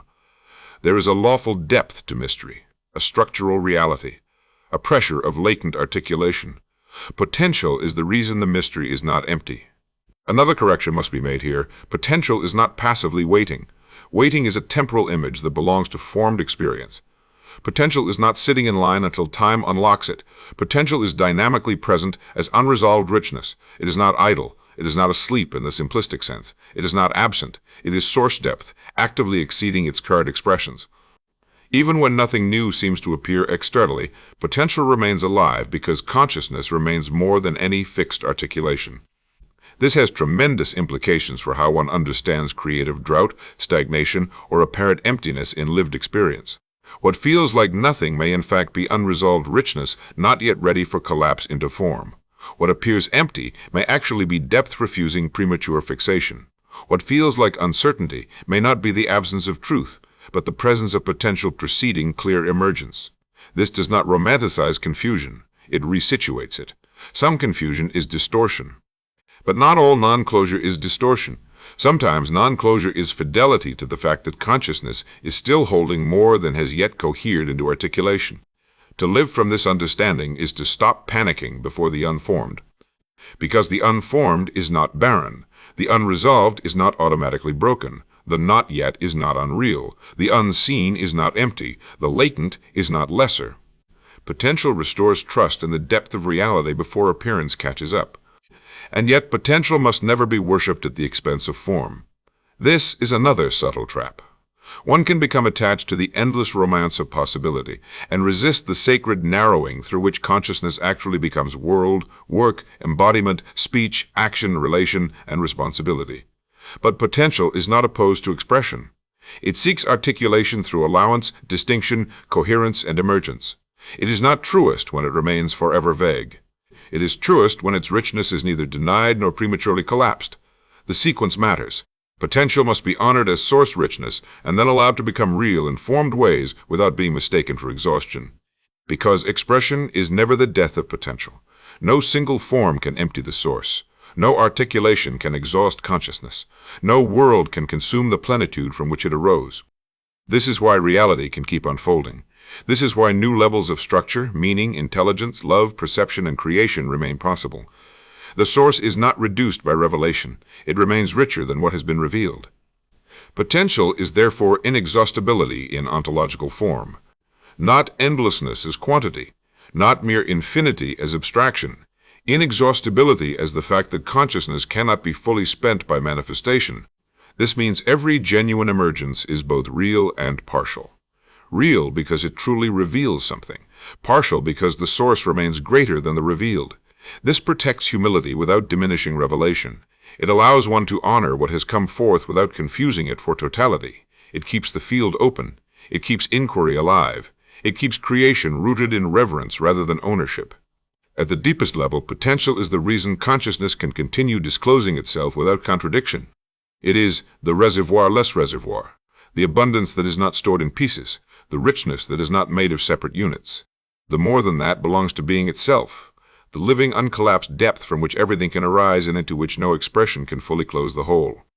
This is why the chapter must land in exact language. Potential is not something consciousness has, because having implies separation between possessor and possessed. Potential is what consciousness is. Because consciousness is intrinsically unresolved enough to be generative, coherent enough to be lawful, and inexhaustible enough to remain more than any form. Everything that can arise already exists in this latent condition.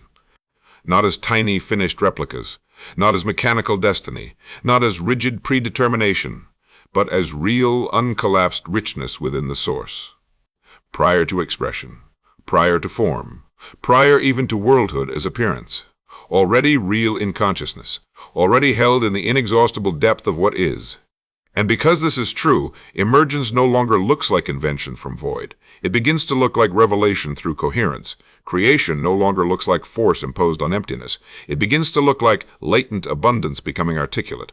Identity no longer looks like a prison of fixed self-definition. It begins to look like a local crystallization within a much deeper field of unrealized richness. Reality no longer appears closed. It reveals itself as permanently more than its current display. This is the truth of potential. It is not a side realm. It is not a waiting room. It is not a secondary property. It is the very nature of consciousness as inexhaustible, unresolved richness. And once that is seen, the field of existence changes shape. The present becomes deeper. The unformed becomes trustworthy. The future becomes less mechanical. Creation becomes less forceful. Emergence becomes more intelligible. Identity becomes more permeable to truth. And consciousness reveals itself not merely as that which is, but as that which is always more than what has yet appeared. That is potential. That is the hidden abundance of the source. That is the latent truth beneath every world. And that is why consciousness can never be reduced to what has already been expressed. Chapter 6. The Mechanics of Emergence. How something comes from what was never separate. Once potential is restored to its rightful place as the nature of consciousness itself, the next threshold is unavoidable. If consciousness is irreducible substrate, if allowance is the first generative gesture, if I am is the first distinction, and if potential is the unresolved richness of consciousness rather than a secondary possession, then emergence must be understood with precision, not as magical insertion, not as creation ex nihilo in the crude sense, not as force imposed upon emptiness, not as disconnected pieces assembling themselves into coherence by accident alone. Emergence is the lawful transition through which latent richness becomes formed, articulation without ever ceasing to belong to the source from which it arises. This is why the central phrase must be held exactly, how something comes from what was never separate. The mind, trained by surface appearances, imagines that emergence means one thing appearing out of another as though they were distinct substances. It imagines an absence first and a presence later. It imagines the invisible becoming real only once it becomes visible. It imagines the formed as departing from the unformed in such a way that a real ontological split has occurred. It imagines the source as one thing and the emergent as another thing. It imagines creation as a bridge between separations. But true emergence is subtler than that. What emerges was never outside the source. What forms was never foreign to consciousness. What appears was never absent in the absolute sense. What becomes distinct was never first unrelated. What crystallizes was never imported from elsewhere. Emergence is therefore not the production of the alien. It is the articulation of the latent. It is the narrowing of unresolved richness into coherent form. It is the becoming explicit of what existed implicitly. It is the stabilization of potential into pattern. It is the revealing of source content through structure. And because of this, emergence cannot be correctly understood through the logic of force. It must be understood through the logic of coherence. This is the decisive shift. Force explains collision. Force explains opposition. Force explains directional influence within already distinguished fields. But force does not explain the first lawful appearance of form from within undivided richness. Force is too late. Coherence is earlier. Coherence is what allows the latent to take shape without violence against the source. Coherence is what allows structure to arise from potential without requiring an external builder. Coherence is what allows form to become stable enough to appear while remaining continuous with the depth from which it emerged. Coherence is not merely neatness or conceptual consistency. At the level of emergence, coherence is the lawful self-fitting of reality to itself. It is the capacity of consciousness, through self-reference and allowance, to resolve portions of its potential into stable relation without contradiction to its own deeper nature. This is why emergence is not an accident imposed upon the source. It is the flowering of coherence within the source. Potential alone is unresolved richness. Allowance makes that richness available. I am gives it a first axis of self-reference. Coherence is the principle by which some portion of that richness begins to stabilize into relational form. This stabilization is the heart of emergence. Not stabilization as rigid freezing, not stabilization as dead closure, not stabilization as finality. Stabilization means that what was uncollapsed enough to remain latent becomes sufficiently self-consistent to hold a pattern, a contour, a distinguishable formation, a mode of relation, a protostructure, a field condition, a world-bearing architecture. Emergence is the becoming stable of coherence within the unresolved abundance of consciousness. This is why something can come from what was never separate. It comes not by leaping across an ontological gap, but by intensifying into form. It comes by resolving. It comes by self-fitting. It comes by becoming distinct enough to bear identity without losing continuity with the source. What appears new was hidden as latent coherence before it was visible as expression. Thus, emergence is revelation through stabilization. Not revelation as spectacle, not revelation as a special mystical event. Revelation in the structural sense, the latent becomes formed, the implicit becomes explicit, the unresolved becomes patterned, the depth becomes articulate. The word mechanics in this chapter must also be purified. It does not mean machinery in the crude material sense. It does not mean gears behind the veil. It does not mean dead processes unfolding with no interiority. It means lawful functioning, order of transition, dependence, sequence. The way emergence actually proceeds when read from the side of source rather than from the side of already formed appearances. So, the mechanics of emergence are not external tools acting on inert substance. They are internal laws of articulation within consciousness itself. Consciousness is not inert. Therefore, emergence is not animation of the dead. Consciousness is already rich with potential. Therefore, emergence is not invention from void. Consciousness already allows. Therefore, emergence is not forced opening. Consciousness already bears the first distinction. Therefore, emergence is not random differentiation. What remains is the lawful movement by which portions of unresolved richness become coherently resolved. This means emergence has an inner logic. The latent does not become form arbitrarily. It becomes form where coherence deepens enough to stabilize. A pattern does not appear because someone somewhere imposes it from the outside in the first instance. Pattern appears because certain relations within potential become mutually reinforcing, mutually fitting, mutually intelligible, mutually sustaining. Coherence gathers, it holds, it becomes load-bearing. The emergent form is not the product of domination, but of consonance strong enough to persist. This is why form is not a contradiction of freedom. It is freedom resolving into stable expression. Potential remains free in the ontological sense of non-fixation. Emergence is the moment where some region of that freedom coheres enough to become a specific articulation. This does not exhaust the source. It localizes it. It does not imprison possibility absolutely. It gives it shape. It does not annihilate the unformed. It draws from it. Here, the sequence becomes more exact. Allowance makes possible the permissive availability of richness. I am provides self-reference, the first axis of coherent distinction. Potential supplies the inexhaustible uncollapsed abundance. Emergence occurs when that abundance resolves into self-sustaining form through coherence. This is the transition from depth to articulation, not from unreality to reality, not from absence to existence, but from latent reality to expressed reality, from uncollapsed richness to pattern manifestation, from hidden coherence to visible structure. And because coherence is the governing principle, emergence is not violent at root. Violence belongs to breakdown, to forced imposition, to later distortions of relation. But the first mechanics of emergence are elegant. They are more like convergence than conquest, more like fitting than forcing, more like resonance than domination. The source does not need to wound itself to become expressive. It coheres into form. This distinction changes the entire understanding of creation. In distortion-based systems, creation is often imagined as labor against resistance, as the triumph of assertion over inertia, as an act of power proving itself by imposing form where there was none. But from the standpoint of source, emergence is less like warfare and more like deep pattern resolution. The real question is not, how do I force this into existence? But what coherence is ready to become form? Not, how do I dominate the field? But what latent structure is sufficiently resonant to stabilize? Not, how do I overcome reality? But how does reality become itself more explicitly here? This is why emergence cannot be reduced to mere selection among fixed options either. Potential is not a menu of finished outcomes waiting for choice. If it were, emergence would be simple retrieval. But emergence is more alive than that. It is not merely picking from pre-assembled forms. It is the dynamic stabilization of coherence out of unresolved richness. The emergent is therefore both already real in latent form and newly real in explicit pattern. It was there before, as potential, and here now as articulation. Neither dimension can be denied without distortion. This also reveals why emergence is always relational.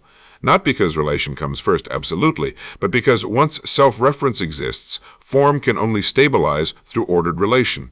Even the most seemingly simple emergent pattern depends on self-consistency across distinctions. It depends on parts or aspects or moments or tensions fitting into a coherent whole. It depends on continuation. It depends on identity, bearing relation. Emergence is therefore the birth of structured relationality from within a source that was never truly divided. This is the hidden miracle of the whole process.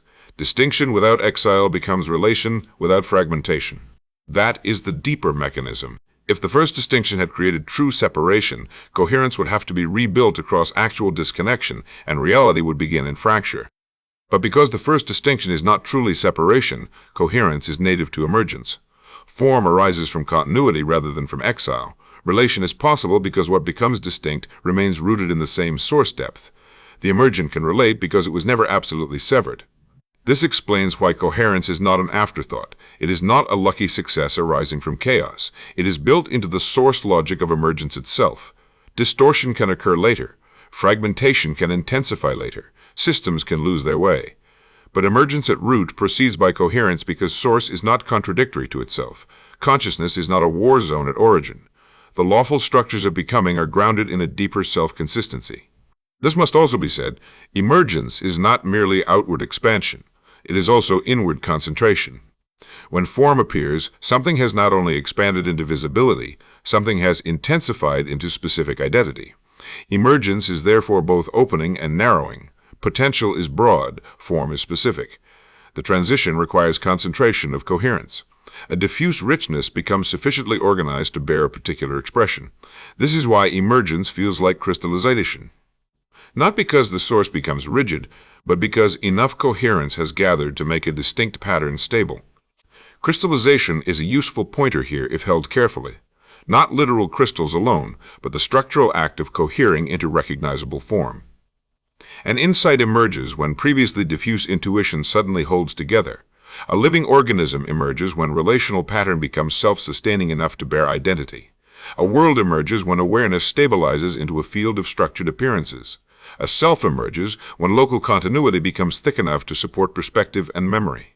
In every case, the deeper principle is the same. Unresolved richness passes into structured expression through coherence. This is not opposed to mystery. It deepens mystery properly understood. Mystery is not the lack of mechanism. Mystery is the fact that the mechanism is living rather than dead. Mystery is the depth through which coherence becomes form without ever exhausting its source. Mystery is the reality that emergence can be lawful without being reducible to brute machinery. Mystery is consciousness revealing that its own richness exceeds every finished articulation. The mechanics of emergence therefore do not eliminate awe. They rescue awe from vagueness. They show that wonder is not opposed to order. The real marvel is not that things appear from nowhere, but that what was always latent can become explicit without the source losing itself.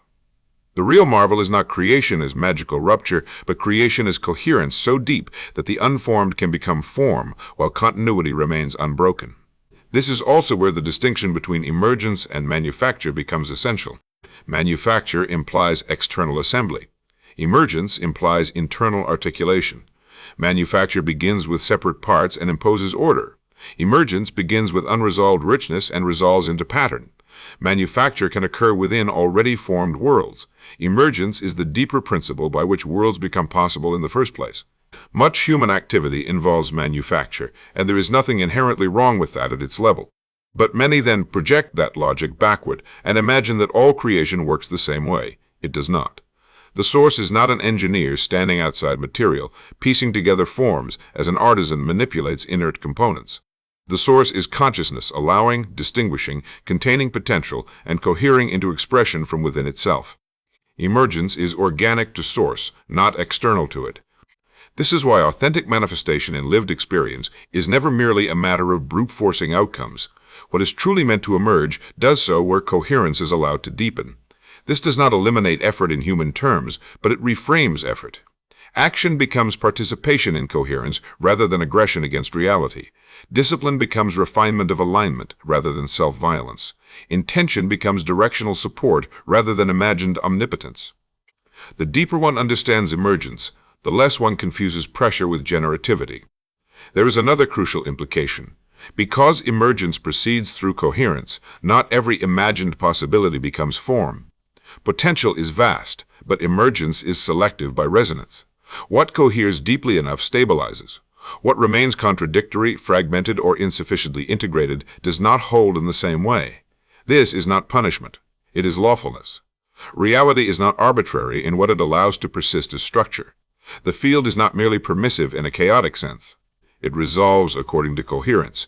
This is why truth matters. This is why distortion eventually buckles. This is why forms out of alignment tend toward collapse or correction. Emergence may permit experimentation, but endurance belongs to coherence. This explains the difference between a fantasy and an emergent structure.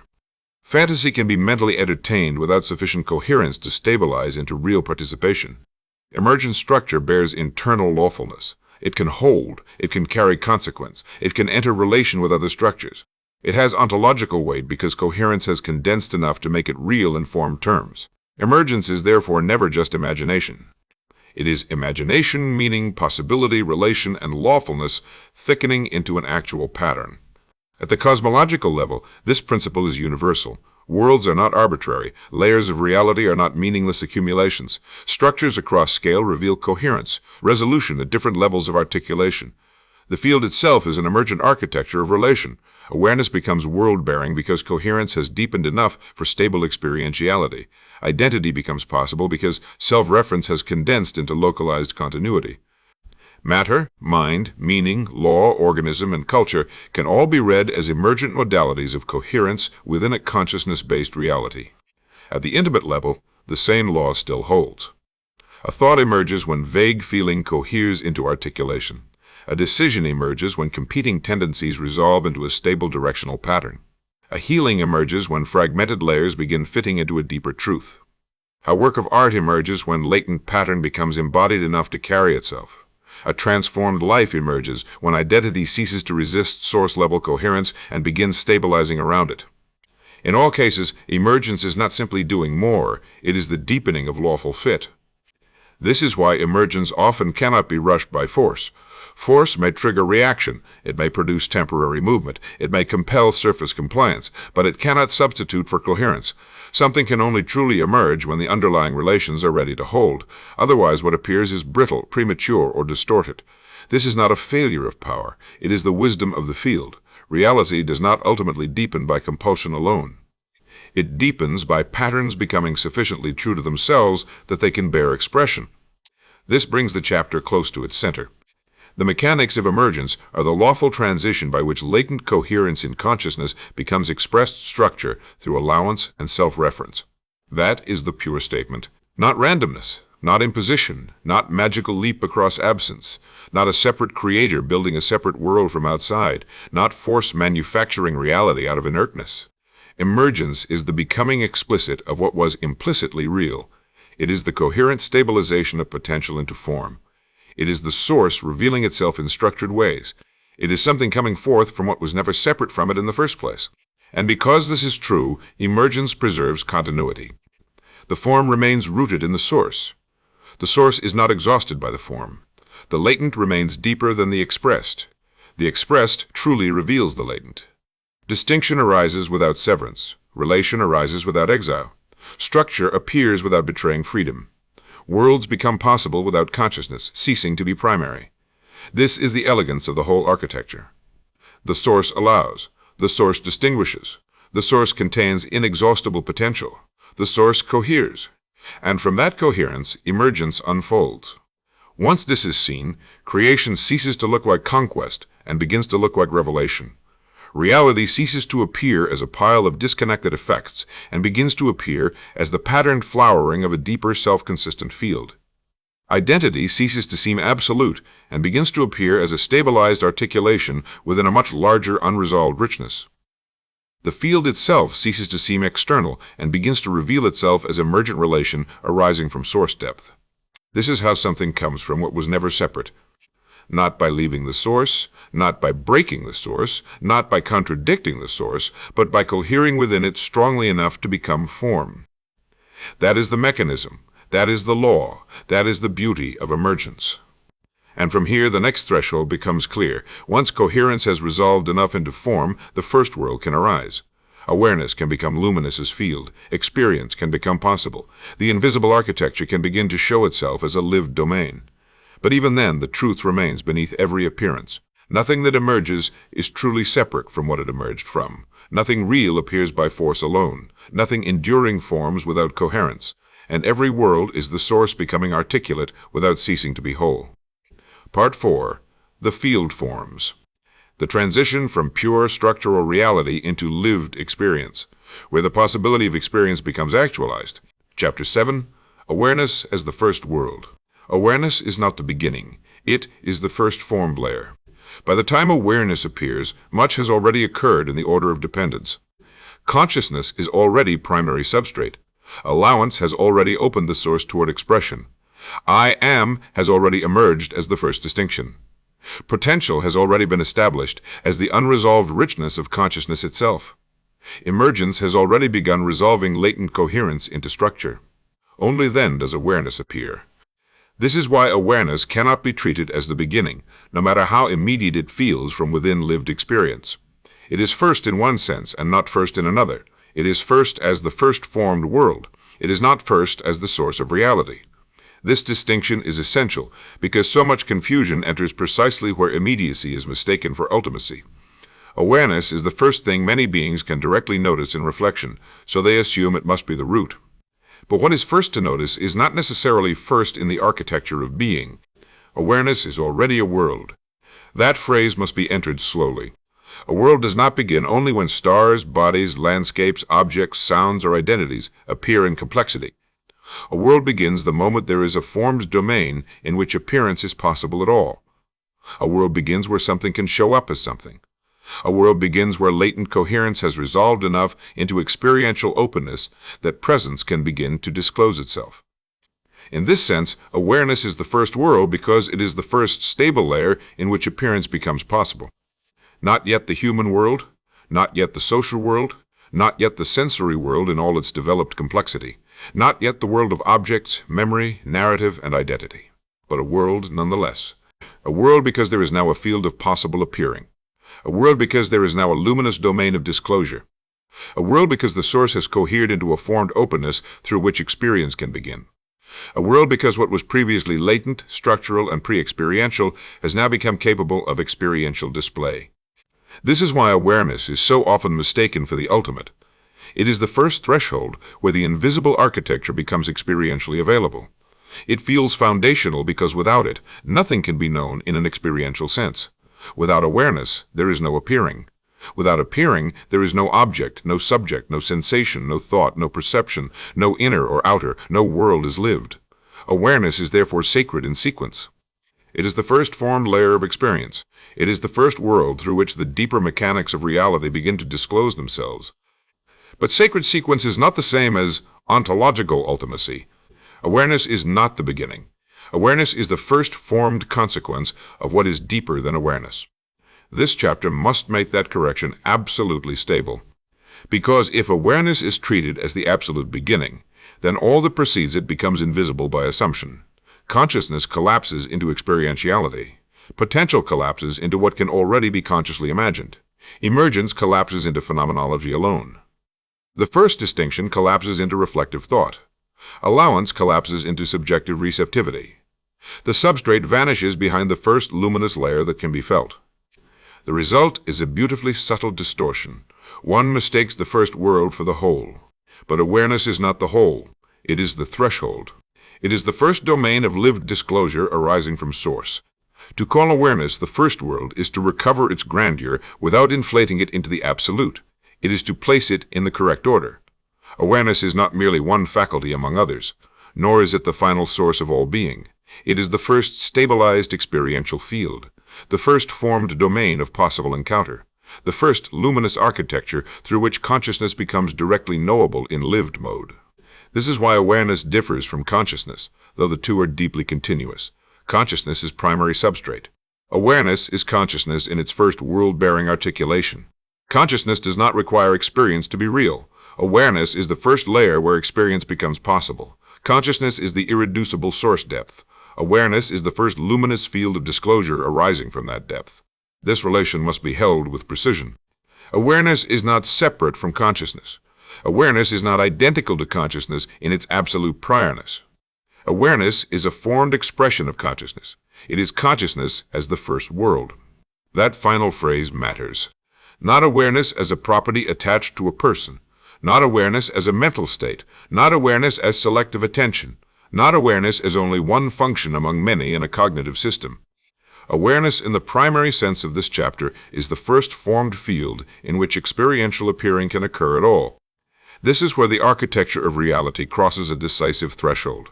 Before awareness, there is structure without experiential display. There is substrate, allowance, self-reference, potential, coherence, emergence. All of that is real. All of that is foundational. But with awareness, there is now a field within which these deeper structures can begin to become lived, luminous, and perceivable in formed terms. Awareness is where the hidden becomes capable of showing itself. This is why it can be called the first world rather than merely the first function.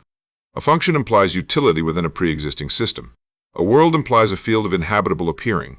Awareness is not just doing something, it is a domain of disclosure, a domain of experiential possibility, a domain in which reality begins to appear rather than merely structurally be.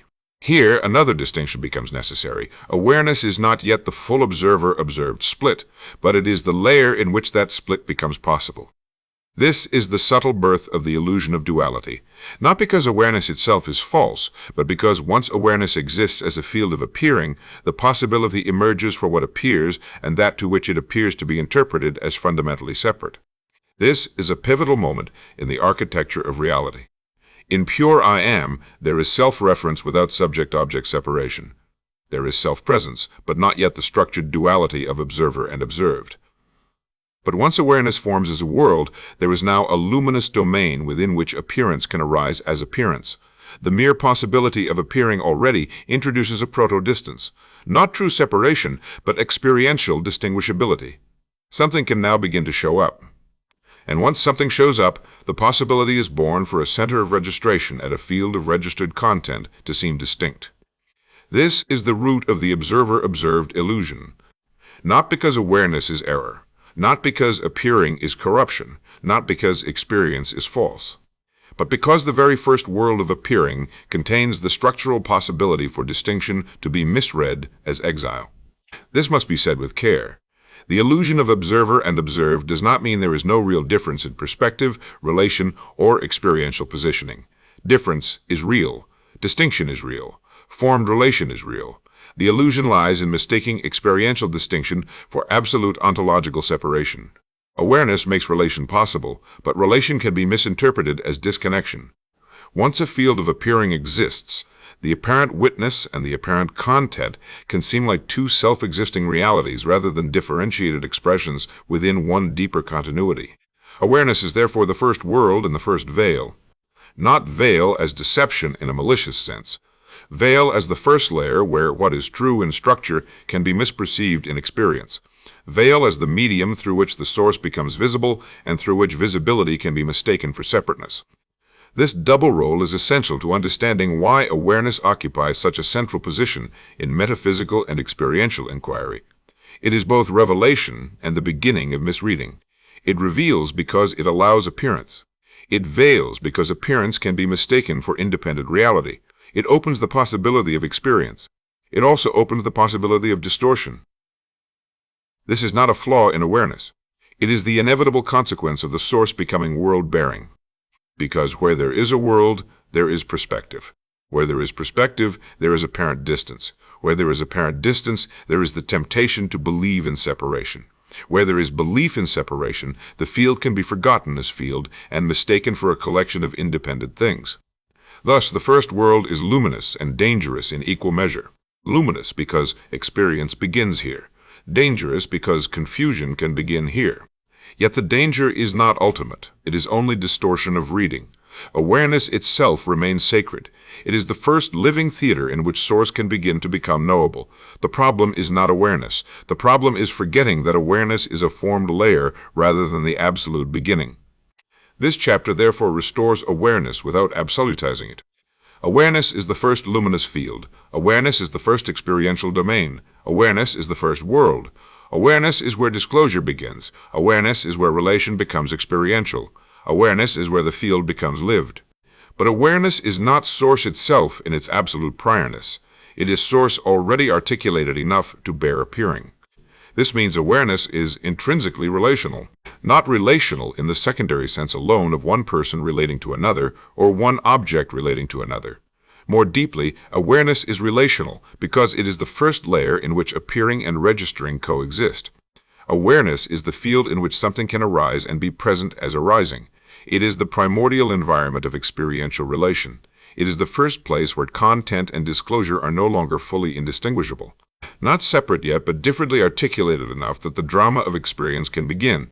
This is why awareness is more than passive witnessing. Many traditions and frameworks reduce awareness to a kind of neutral witness, but even that is already a slightly downstream interpretation. In its first world form, awareness is not merely a detached watcher. It is the luminous field in which watching, appearing, disclosing, holding, and relationality become possible as a single emergent condition. It is more alive than the idea of a silent observer. It is more foundational than a witness position. The witness is already a structure within awareness. Awareness itself is the first world in which witnesshood can arise. That distinction is crucial. The witness is not the root of awareness. Awareness is the field in which witnessing becomes possible, and awareness itself is downstream from the deeper structures of consciousness. This also clarifies why awareness should not be confused with attention. Attention is selective. It emphasizes some aspects of appearance over others. Awareness, at the foundational level, is prior to selection. It is the whole first field of possible appearing. Attention is a modulation within awareness. Awareness is the world in which modulation can occur. Likewise, awareness should not be confused with thought. Thought is a patterned content within awareness, nor should awareness be confused with perception in the sensory sense. Sensory perception is a further elaboration of awareness through embodied forms of world contact. Awareness is earlier. It is the world within which any perceptual mode can later arise. It is not yet tied to one sensory apparatus or one cognitive method. It is more primordial than all of those. This is why awareness is the birth of experience, but not the birth of all reality. Experience begins here because there is now a luminous field in which something can happen as lived disclosure. But reality is older than experience, deeper than experience, more foundational than experience. Awareness does not generate the source. Awareness reveals the source in the first form of possible lived manifestation. That is why the chapter must hold both truths at once. Without awareness, there is no experience. Without deeper structures, there is no awareness. This protects against both reductionisms. It protects against material reductionism, which treats awareness as an accidental byproduct of complexity, because awareness is here understood as the first world of disclosure arising from the deepest architecture of reality. It also protects against awareness absolutism, which mistakes the first world for the entire source and ignores the structural priorness that makes awareness possible. The right reading is layered, exact, and alive. Awareness is a real emergent domain. It is not illusion in the dismissive sense, but the way awareness is interpreted can generate illusion. This is where the observer-observed polarity begins its long unfolding. At first, the polarity is only incipient. The mere fact of appearing introduces the structural possibility that something can seem there and something can seem here. Not because those coordinates are yet fully formed in the way humans later experience them, but because awareness creates the first luminous asymmetry, content can arise within a field. Once content can arise within a field, positioning becomes imaginable. Once positioning becomes imaginable, differentiation can be localized. Once differentiation is localized, the seeds of subject and object are present. This does not mean that subject and object spring forth fully formed the instant awareness appears. It means the first world contains the structural conditions through which they can later develop. Awareness is therefore the matrix of experiential polarity. This is immensely important because it reveals that duality is not primary, but emergent. Subject and object are not ultimate features of reality. They are later interpretations and stabilizations within the first world of awareness. This means the observer-observed distinction is real as an emergent functional structure, but not ultimate as an ontological divide. The source was never divided in that way. Awareness made relation luminous. Later perception mistook luminous relation for actual separation. To see this clearly is to relax one of the deepest tensions in metaphysical inquiry. One no longer needs to choose between denying experience and worshiping experience. Experience is honored as real within awareness. But experience is read correctly as arising within a first world that itself arises from deeper consciousness. The observer and observed are then seen as positions within a field, not disconnected substances. This reorders the whole human understanding of selfhood. The ordinary self says, I am the observer inside awareness, and the world is what I observe. But once awareness is recognized as the first world rather than the beginning of all reality, the center of identity shifts. The self is no longer imagined as a lonely witness peering out at an external universe. Instead, selfhood is seen as one later articulation within a larger field of awareness, which itself is an articulation within consciousness. The witness is no longer absolute. The field is prior to the witness, and the source is prior to the field. This softens the existential isolation built into the observer model. It does not erase perspective. It does not erase individuality. It does not collapse all distinctions into undifferentiated vagueness. It simply restores the hierarchy of dependence. The observer is not first. The observed is not first. The field of awareness in which both become possible is earlier, and consciousness, deeper still, is earlier than awareness. This restores wholeness without flattening experience. Awareness is therefore the first great articulation of intimacy. Before awareness, reality is structurally real but not yet experientially disclosed. With awareness, disclosure begins. The source begins to show itself. The latent begins to become lived. The field begins to shimmer. Presence becomes experienceable. This is the birth of intimacy between being and appearance. But because intimacy can be misread, awareness also becomes the birthplace of seeming separation. This is the paradox of the first world. It is the first revelation. It is also the first stage on which distortion can perform. It is the first opening of experiential life. It is also the first domain where appearances can masquerade as absolutes. That is why this chapter is not merely descriptive, it is corrective. It teaches the reader how to stand inside awareness without becoming trapped by its first illusions. It says, honor awareness, but do not worship it as the root. Enter experience, but do not mistake experience for self-grounding reality. Recognize the observer and the observed as real functions within the field, but do not treat their difference as ultimate separation. Remember that the first world is formed, luminous, relational, and sacred, but still downstream from deeper truth. When this is seen, awareness transforms. It is no longer merely the stage of mental activity or sensory registration. It becomes the first true field of worldhood, a living expanse of disclosure, a threshold domain where consciousness becomes experientially alive. A luminous matrix in which relation, perception, identity, and field formation can begin unfolding. Awareness becomes more profound when it is no longer mistaken for either a trivial mental function or the final absolute. Its true greatness lies in its exact place.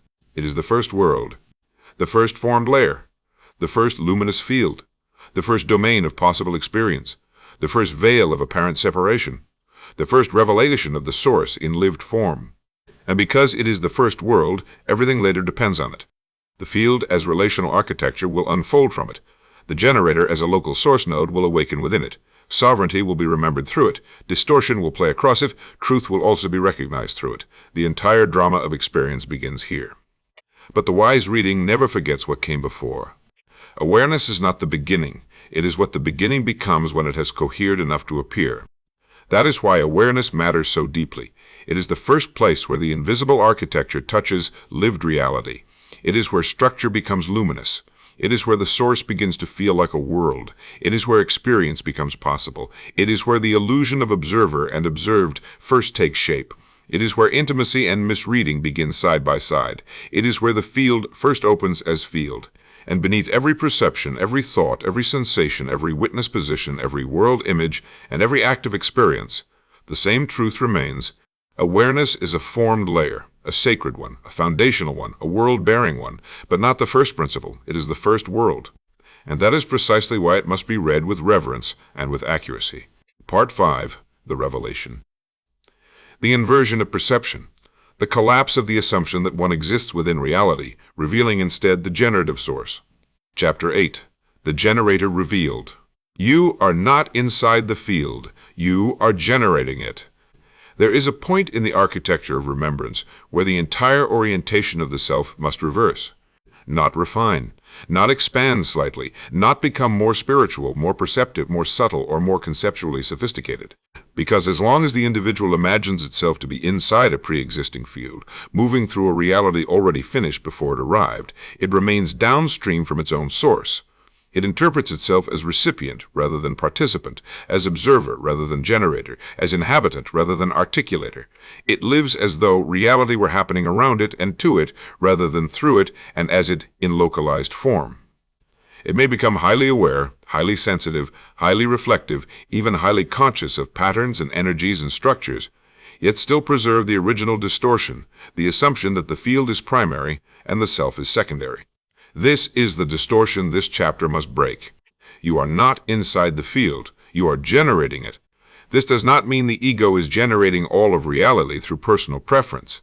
It does not mean the conditioned identity is the sovereign author of existence in the shallow sense. It does not mean that whatever the mind imagines instantly becomes world. It does not mean narcissistic metaphysics. It does not mean solipsism. It does not mean that the separate self, as separate self, has become God in the distorted sense of domination. It means something deeper and more exact.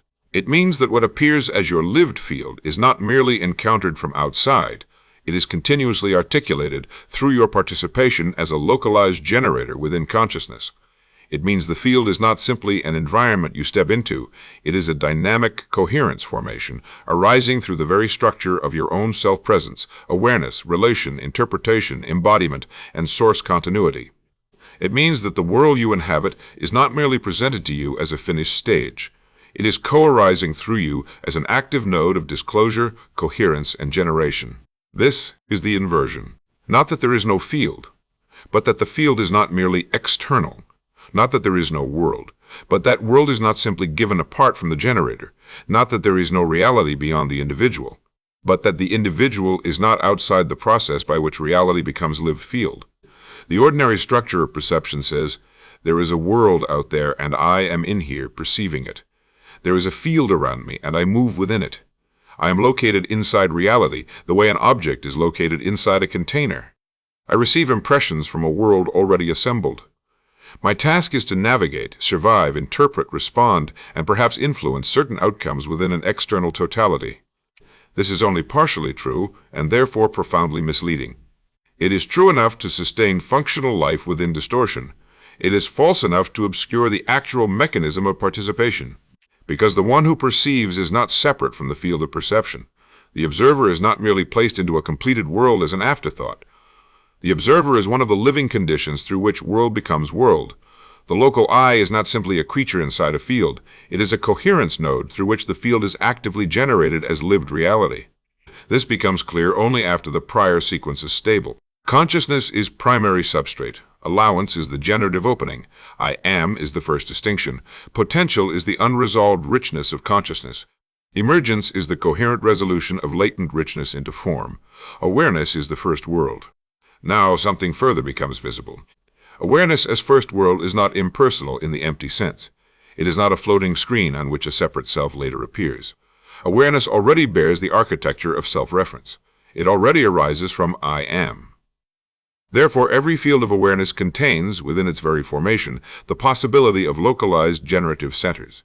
The generator is not something added later from outside the process. The generator is what awareness becomes when self-reference, coherence, localization, and participatory world formation thicken into an active node of articulation. This is what the individual truly is at depth, not merely a witness, not merely a body, not merely an identity, not merely a psychological system, not merely an experiencer of a world. A generator. That word must be rescued from distortion. Generator does not mean controller in the crude sense.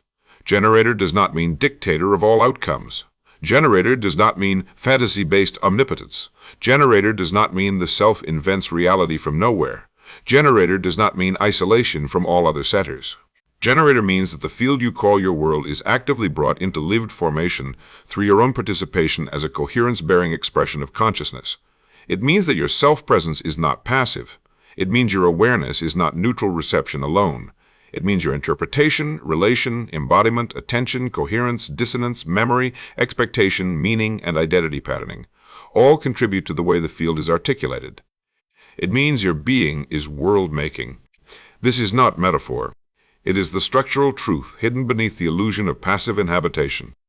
The field is not a dead backdrop. It is not a static space waiting for you to walk through it. It is a living relational formation that takes the shape of the world through generators. This is why two beings can inhabit what appears to be the same reality, while actually living in profoundly different fields, not merely in the psychological sense of different opinions, though that is part of it. More deeply, each generator participates in the active structuring of coherence through which reality becomes lived. Attention selects, meaning organizes, fear contracts, love opens, distortion fragments, truth harmonizes, identity filters, presence deepens. Memory stabilizes patterns. Expectation reinforces pathways. These are not trivial overlays added to an otherwise fixed world. They are part of the generative mechanics through which the field becomes what it is for that being. The individual is therefore not merely in a field. The individual is one of the points through which field is continuously formed. This is why the phrase generative node is exact. A node is not the whole in isolation. A node is a localized point of active relation within a larger continuity. A node participates in the larger field while also contributing to its local articulation. A node does not stand outside the totality, yet it is not passive within it. This perfectly describes the true status of the individual. The individual is not the whole in the sense of eliminating all other distinction. The individual is not separate from the whole in the sense of exile. The individual is a localized generator within the whole. This resolves the false split between insignificance and delusions of total control. The ordinary distorted self oscillates between them.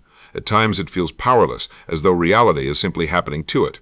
At other times, it fantasizes absolute control, as though it should be able to command reality by preference alone. Both are symptoms of misunderstanding generation. The powerless self forgets its participation. The controlling self forgets the lawful depth of coherence and the larger field in which it participates. The truth is subtler, stronger, and more real. You are a local generator whose field is continuously arising through your mode of participation in consciousness. This means that the world is not simply objective in the way fragmented thinking imagines, nor is it merely subjective in the way shallow relativism imagines. It is generated field. It is neither a dead external machine nor a private hallucination. It is a relational articulation arising through the meeting of deeper source law and localized generators. The field is lived into being. This is why the central inversion can feel shocking. The identity that thought it was moving through a pre-existing world suddenly realizes that it has never once been outside the act of world generation. Every perception was part of a field-forming event. Every act of attention was a structuring. Every interpretation was a stabilizing influence. Every emotional coherence or incoherence altered the local reality field. Every assumption thickened some pathways and thinned others. Every memory cluster reinforced world architecture. Every alignment with truth clarified the field. Every distortion warped it. Not because the ego is magical, but because the generator is real. The generator is deeper than ego and prior to personality. The generator is the localized expression of I am within awareness becoming field. It is the self-present node through which consciousness continues articulating itself as lived reality. This is why the individual feels central from the inside. The ego misreads that centrality as personal specialness. But the real reason the center feels real is that generation is actually occurring there.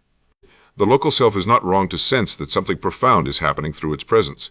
It is only wrong when it attributes that profundity to the conditioned identity rather than to the deeper generator operating through it.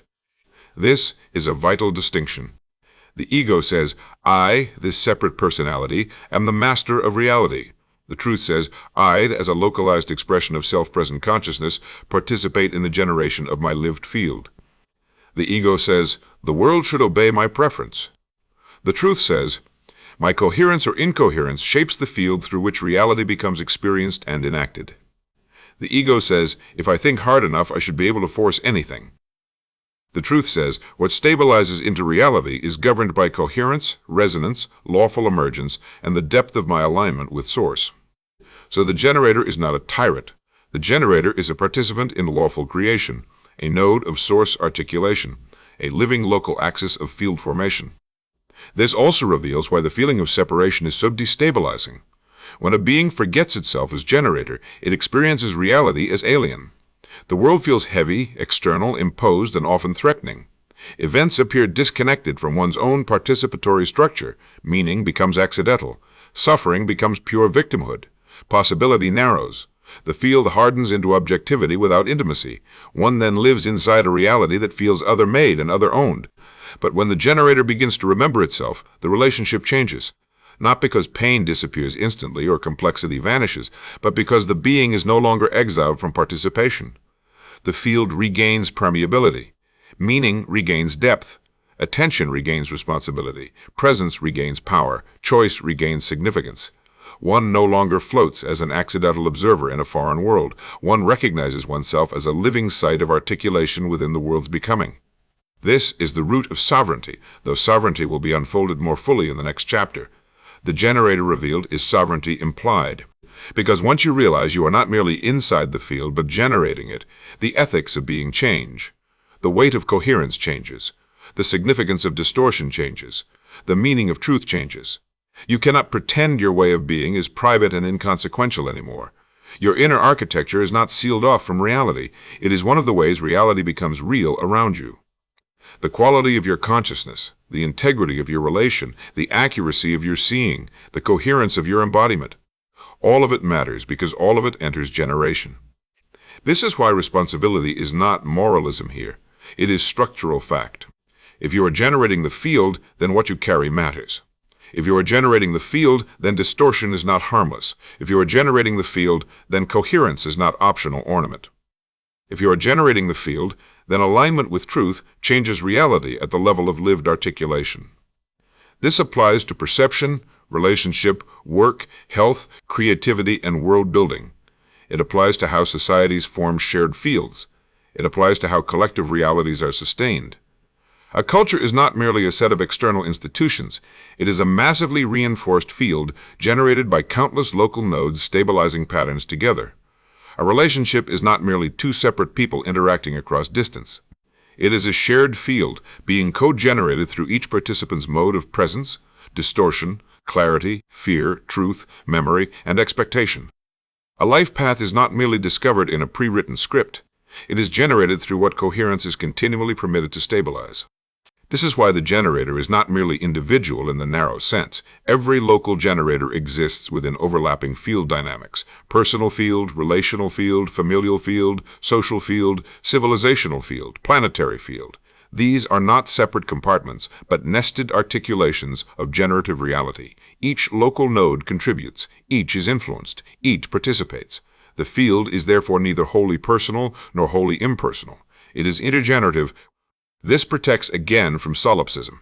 You are generating your field, but not as a lone, disconnected absolute. You are generating within a living continuum of other generators and larger coherence laws. This makes the revelation stronger, not weaker. It means reality is participatory all the way through. The field is not a hallucination of isolated minds. It is a co-articulated living domain arising through many setters of self-present consciousness in lawful relation. Still, the central inversion remains. You are not merely a passenger. You are not merely in the field the way a stone is in a jar. You are not merely reacting to reality from the outside. You are not merely sensing what was already there independent of your own mode of participation. You are helping bring the field into the form in which it is lived. This also clarifies why some realities seem to follow certain beings. Patterns repeat around them. Opportunities open or close around them. Relational atmospheres shift in their presence. Entire environments feel different depending on who enters them and how they enter. This is not always superstition or coincidence. Often it is field generation made visible. Coherence organizes space. Distortion fragments space. A generator with deep truth can alter the local field simply by being structurally aligned. A generator with unresolved fracture can bring turbulence wherever it goes. Presence is not neutral because generation is ongoing. This includes language. What one names, one stabilizes. What one repeatedly identifies with, one thickens. What one rehearses emotionally, one reinforces. What one resists compulsively, one often remains entangled with. What one blesses coherently, one often opens. What one sees clearly, one begins to free from distortion. These are not simplistic affirmations. They are expressions of generative mechanics. The generator's relation to meaning enters the field. But still deeper than language is being itself. One can speak beautiful words and generate distortion if one's structure is incoherent. One can say little and generate profound order if one's presence is aligned. Because the generator is not fundamentally verbal, the generator is ontological. The field responds most deeply, not to slogans but to coherence. The field is shaped by what one is in structure, not merely by what one declares in performance. This is why self-deception is so costly. If the generator mistakes fantasy for coherence, the field becomes unstable. If one overlays false narratives onto unresolved distortion, reality eventually reveals the fracture. The field can be manipulated superficially for a time, but not ultimately sustained apart from coherence. The generator's true power is not illusion management, it is alignment. The clearer the node, the more truth can stabilize through it. The more truth stabilizes, the more reality becomes livable, intelligible, fertile, and open. This is the generator revealed. Not the ego crowned, not the personality deified, not wishfulness empowered. The deeper self-present node of consciousness recognized as an active source of field articulation. Once this is seen, many ancient confusions dissolve. The inner world and outer world are no longer cleanly separable because both are dimensions of field generation. Perception is no longer passive reception, it is active articulation. Meaning is no longer a decorative overlay, it is part of stabilization. Healing is no longer only repair of a private psyche. It is restoration of the generator's ability to participate coherently in field formation. Spirituality is no longer escape from world, it becomes remembrance of one's true role in reality's unfolding. Creation is no longer an act performed occasionally. It is the condition of being a generator at all. And with that, the statement lands in its full force. You are not inside the field. You are generating it. Not alone, not arbitrarily, not outside law, not outside other beings, not outside truth. Your field is not simply given. It is arising through you. Your world is not merely encountered. It is being lived into form through your participation. Your presence is not incidental, it is structurally creative. Your coherence is not cosmetic, it is generative. Your distortions are not private, they shape the field. Your truth is not abstract, it reorganizes reality where it stabilizes. This is the great reversal from passive inhabitant to active node of creation. When this is remembered, the relationship to life changes completely. One stops waiting for reality to become different from the outside alone. One stops imagining that insight without embodiment is enough. One stops treating coherence as luxury. One stops reducing presence to mood. One stops pretending interpretation is harmless. One begins to live as generator. To live as generator is not to become grandiose. It is to become exact, to become accountable, to become lucid, to become intimate with the lawfulness of one's own participation, to become careful with identification, thought, relation, speech, memory, and embodiment, to become aware that every moment is not merely observed, but shaped through the quality of the node one is. This is not pressure. It is truth restored. It is dignity restored. It is power restored to its lawful place. It is the collapse of exile. Because exile was never absolute. The source never left itself. The generator was never outside the field. The generator was one of the ways the field came into being. And so the final unveiling of this chapter is simple, devastating, and liberating at once. The world you live is not merely around you. It is arising through you. The field is not merely containing you. It is being articulated by you. The self is not merely experiencing reality. It is participating in reality's becoming. That is the generator revealed. And once seen, it cannot be unseen without deliberate forgetting, because the structure is too direct, the implications too total, the responsibility too real, the dignity too immense. You are not inside the field. You are one of the living places where the field becomes world. Part 6. Cosmology without force. A redefinition of how reality operates when seen from its actual mechanism, rather than through distortion-based interpretations. Chapter 9. Creation without force. Nothing is pushed into existence. The revelation that the individual is a generator can be misunderstood instantly if one more distortion is not removed at its root. The distortion is this. Once a being realizes it participates in the generation of reality, it may immediately try to do so through greater effort, greater control, greater pressure, greater assertion, greater manipulation, greater insistence. It may take the truth of generation and hand it over to the old architecture of force. It may believe that because it is not passive, it must therefore become aggressively causative. It may interpret power as intensification of will. It may imagine manifestation as a contest between desire and resistance. It may conclude that the field is something to dominate rather than something to align with. This is where the correction must become absolute. Nothing is pushed into existence. Nothing is controlled into being. Reality does not unfold most deeply through strain. It does not stabilize most truly through coercion. It does not emerge most cleanly through pressure. What is real may involve labor at later levels. It may involve discipline, endurance, refinement, courage, sustained devotion, exacting action, and enormous participation. But beneath all of that, at the level of first principles creation, nothing authentic is born by force. What is truly generated comes through allowance and coherence. It comes through lawful alignment with what is already seeking articulation. It comes through the fitting of the generator to the source pattern. It comes through the removal of distortion rather than the multiplication of pressure. This is the deeper law. Force belongs to secondary systems. Alignment belongs to primary creation. Control belongs to fear-based relation to uncertainty. Allowance belongs to source trust. Struggle belongs to misreading the field as external resistance. Coherence belongs to recognizing that the field unfolds through lawful self-fitting. This does not mean action is unreal. It means action is not the root. The hand that acts is downstream from the field that coheres.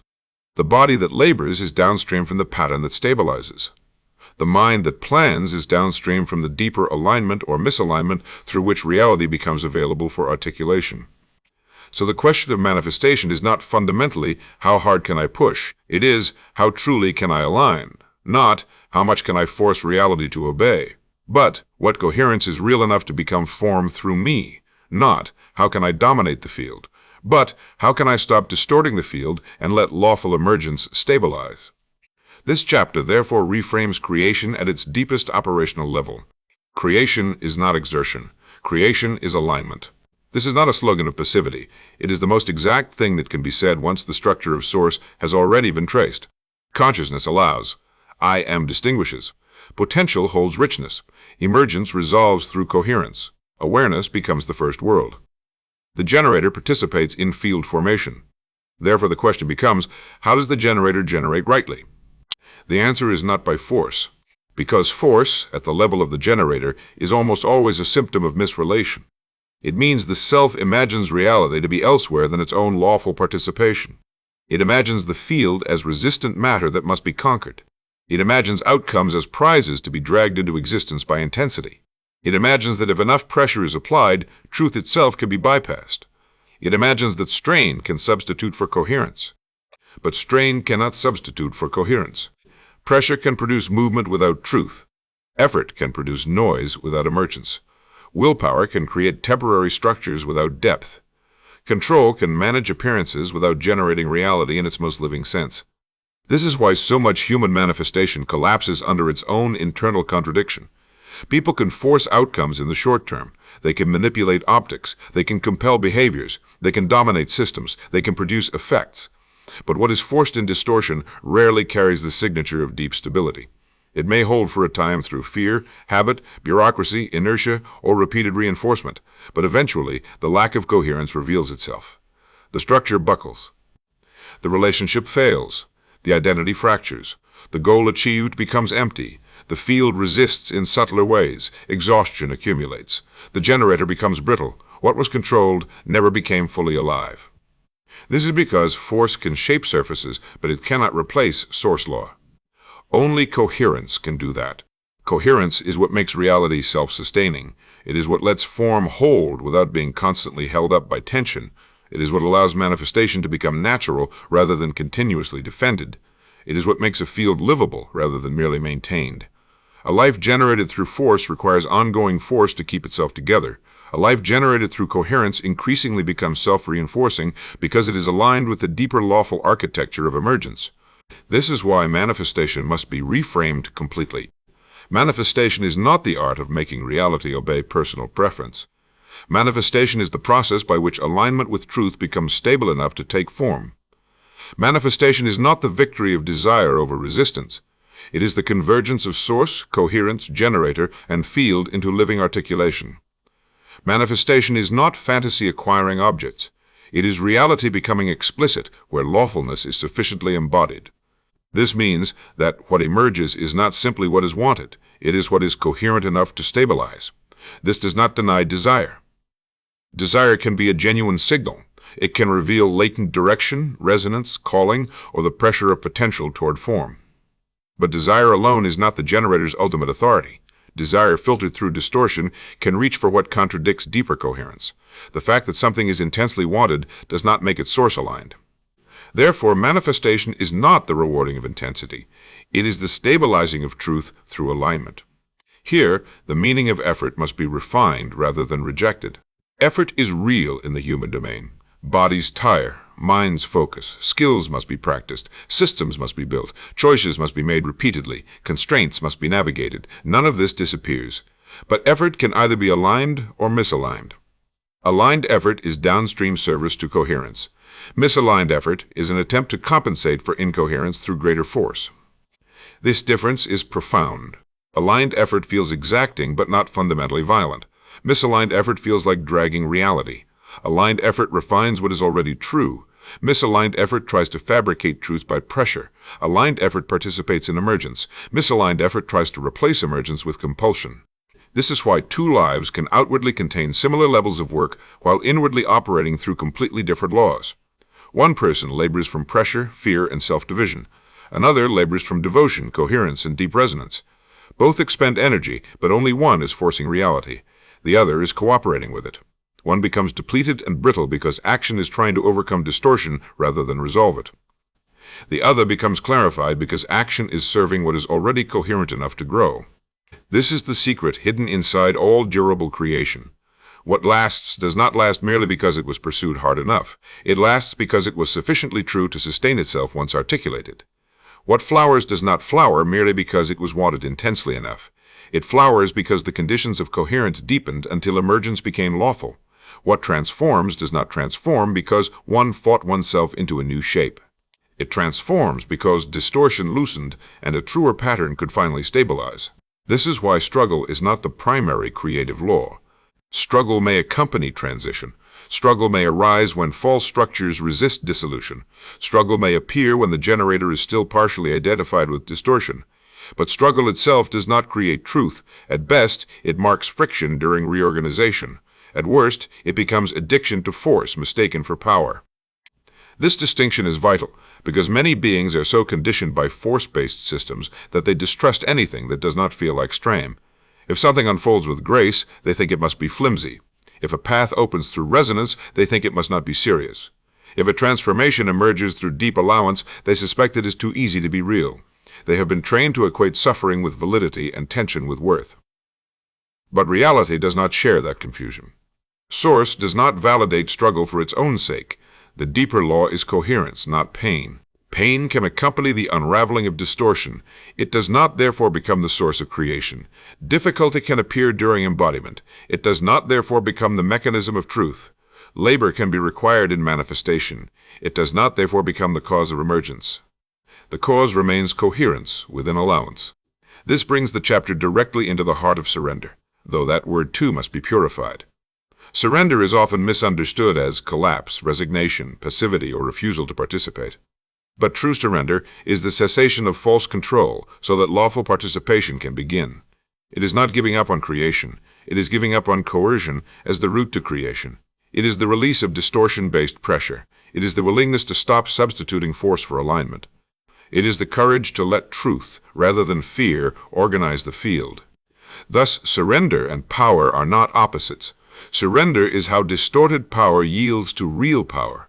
The relinquishment of force is the beginning of lawful generation. This is what makes creation without force so easily misunderstood by both the passive and the controlling. The passive hear allowance, and imagine they need do nothing. The controlling hear generator, and imagine they must intensify domination. Both miss the middle law, active alignment. Reality asks neither collapse nor aggression. It asks coherence. It asks accurate participation. It asks the generator to become a fit place for truth to become world. This is much more demanding than force, because force can compensate for self-ignorance temporarily. Alignment cannot. Alignment requires honesty. It requires discernment. It requires the willingness to stop worshiping preference where preference contradicts truth. It requires releasing identification with distortion even when distortion feels familiar. It requires learning the difference between craving and calling, between anxiety and guidance, between compulsion and coherence, between fantasy and genuine emergence. This is why creation without force is not simplistic. It is subtle. It is rigorous. It is ethically consequential. It requires the generator to refine itself rather than merely intensify itself, to purify relation rather than amplify control, to deepen clarity rather than multiply commands. Nothing is controlled into being because being itself does not respond most deeply to domination. Reality is not inert matter waiting for a louder ego. It is a living field of lawful emergence. The generator cannot become real by barking orders at consciousness. The generator becomes effective by aligning with the architecture through which consciousness already unfolds. This reveals the true role of will. Will is not the source of creation, but it is not irrelevant. Once reality is understood properly, will becomes a secondary instrument of fidelity. It holds course. It endures. It consents to truth repeatedly. It protects coherence from collapse under distraction or fear. It helps embody what alignment reveals, but it does not replace alignment. It does not invent the real. It serves what is already becoming true. Will aligned with coherence is powerful. Will divorced from coherence becomes strain, fixation, and self-violence. Likewise, intention becomes clarified. Intention is not the magical cause of manifestation by itself. It is directional participation. It can focus the generator. It can orient attention. It can support convergence. But unless intention is rooted in deeper truth, it remains surface direction. The field does not ultimately organize around declarations alone. It organizes around what is structurally real in the generator's coherence. That is why so many manifestation methods fail or produce mixed results. They treat mind-level insistence as though it were deeper than source-level alignment. They assume repetition can override contradiction. They assume strong wanting can bypass incoherence. They assume the field is shallow enough to be impressed by formula without transformation. But the field reads structure more deeply than performance.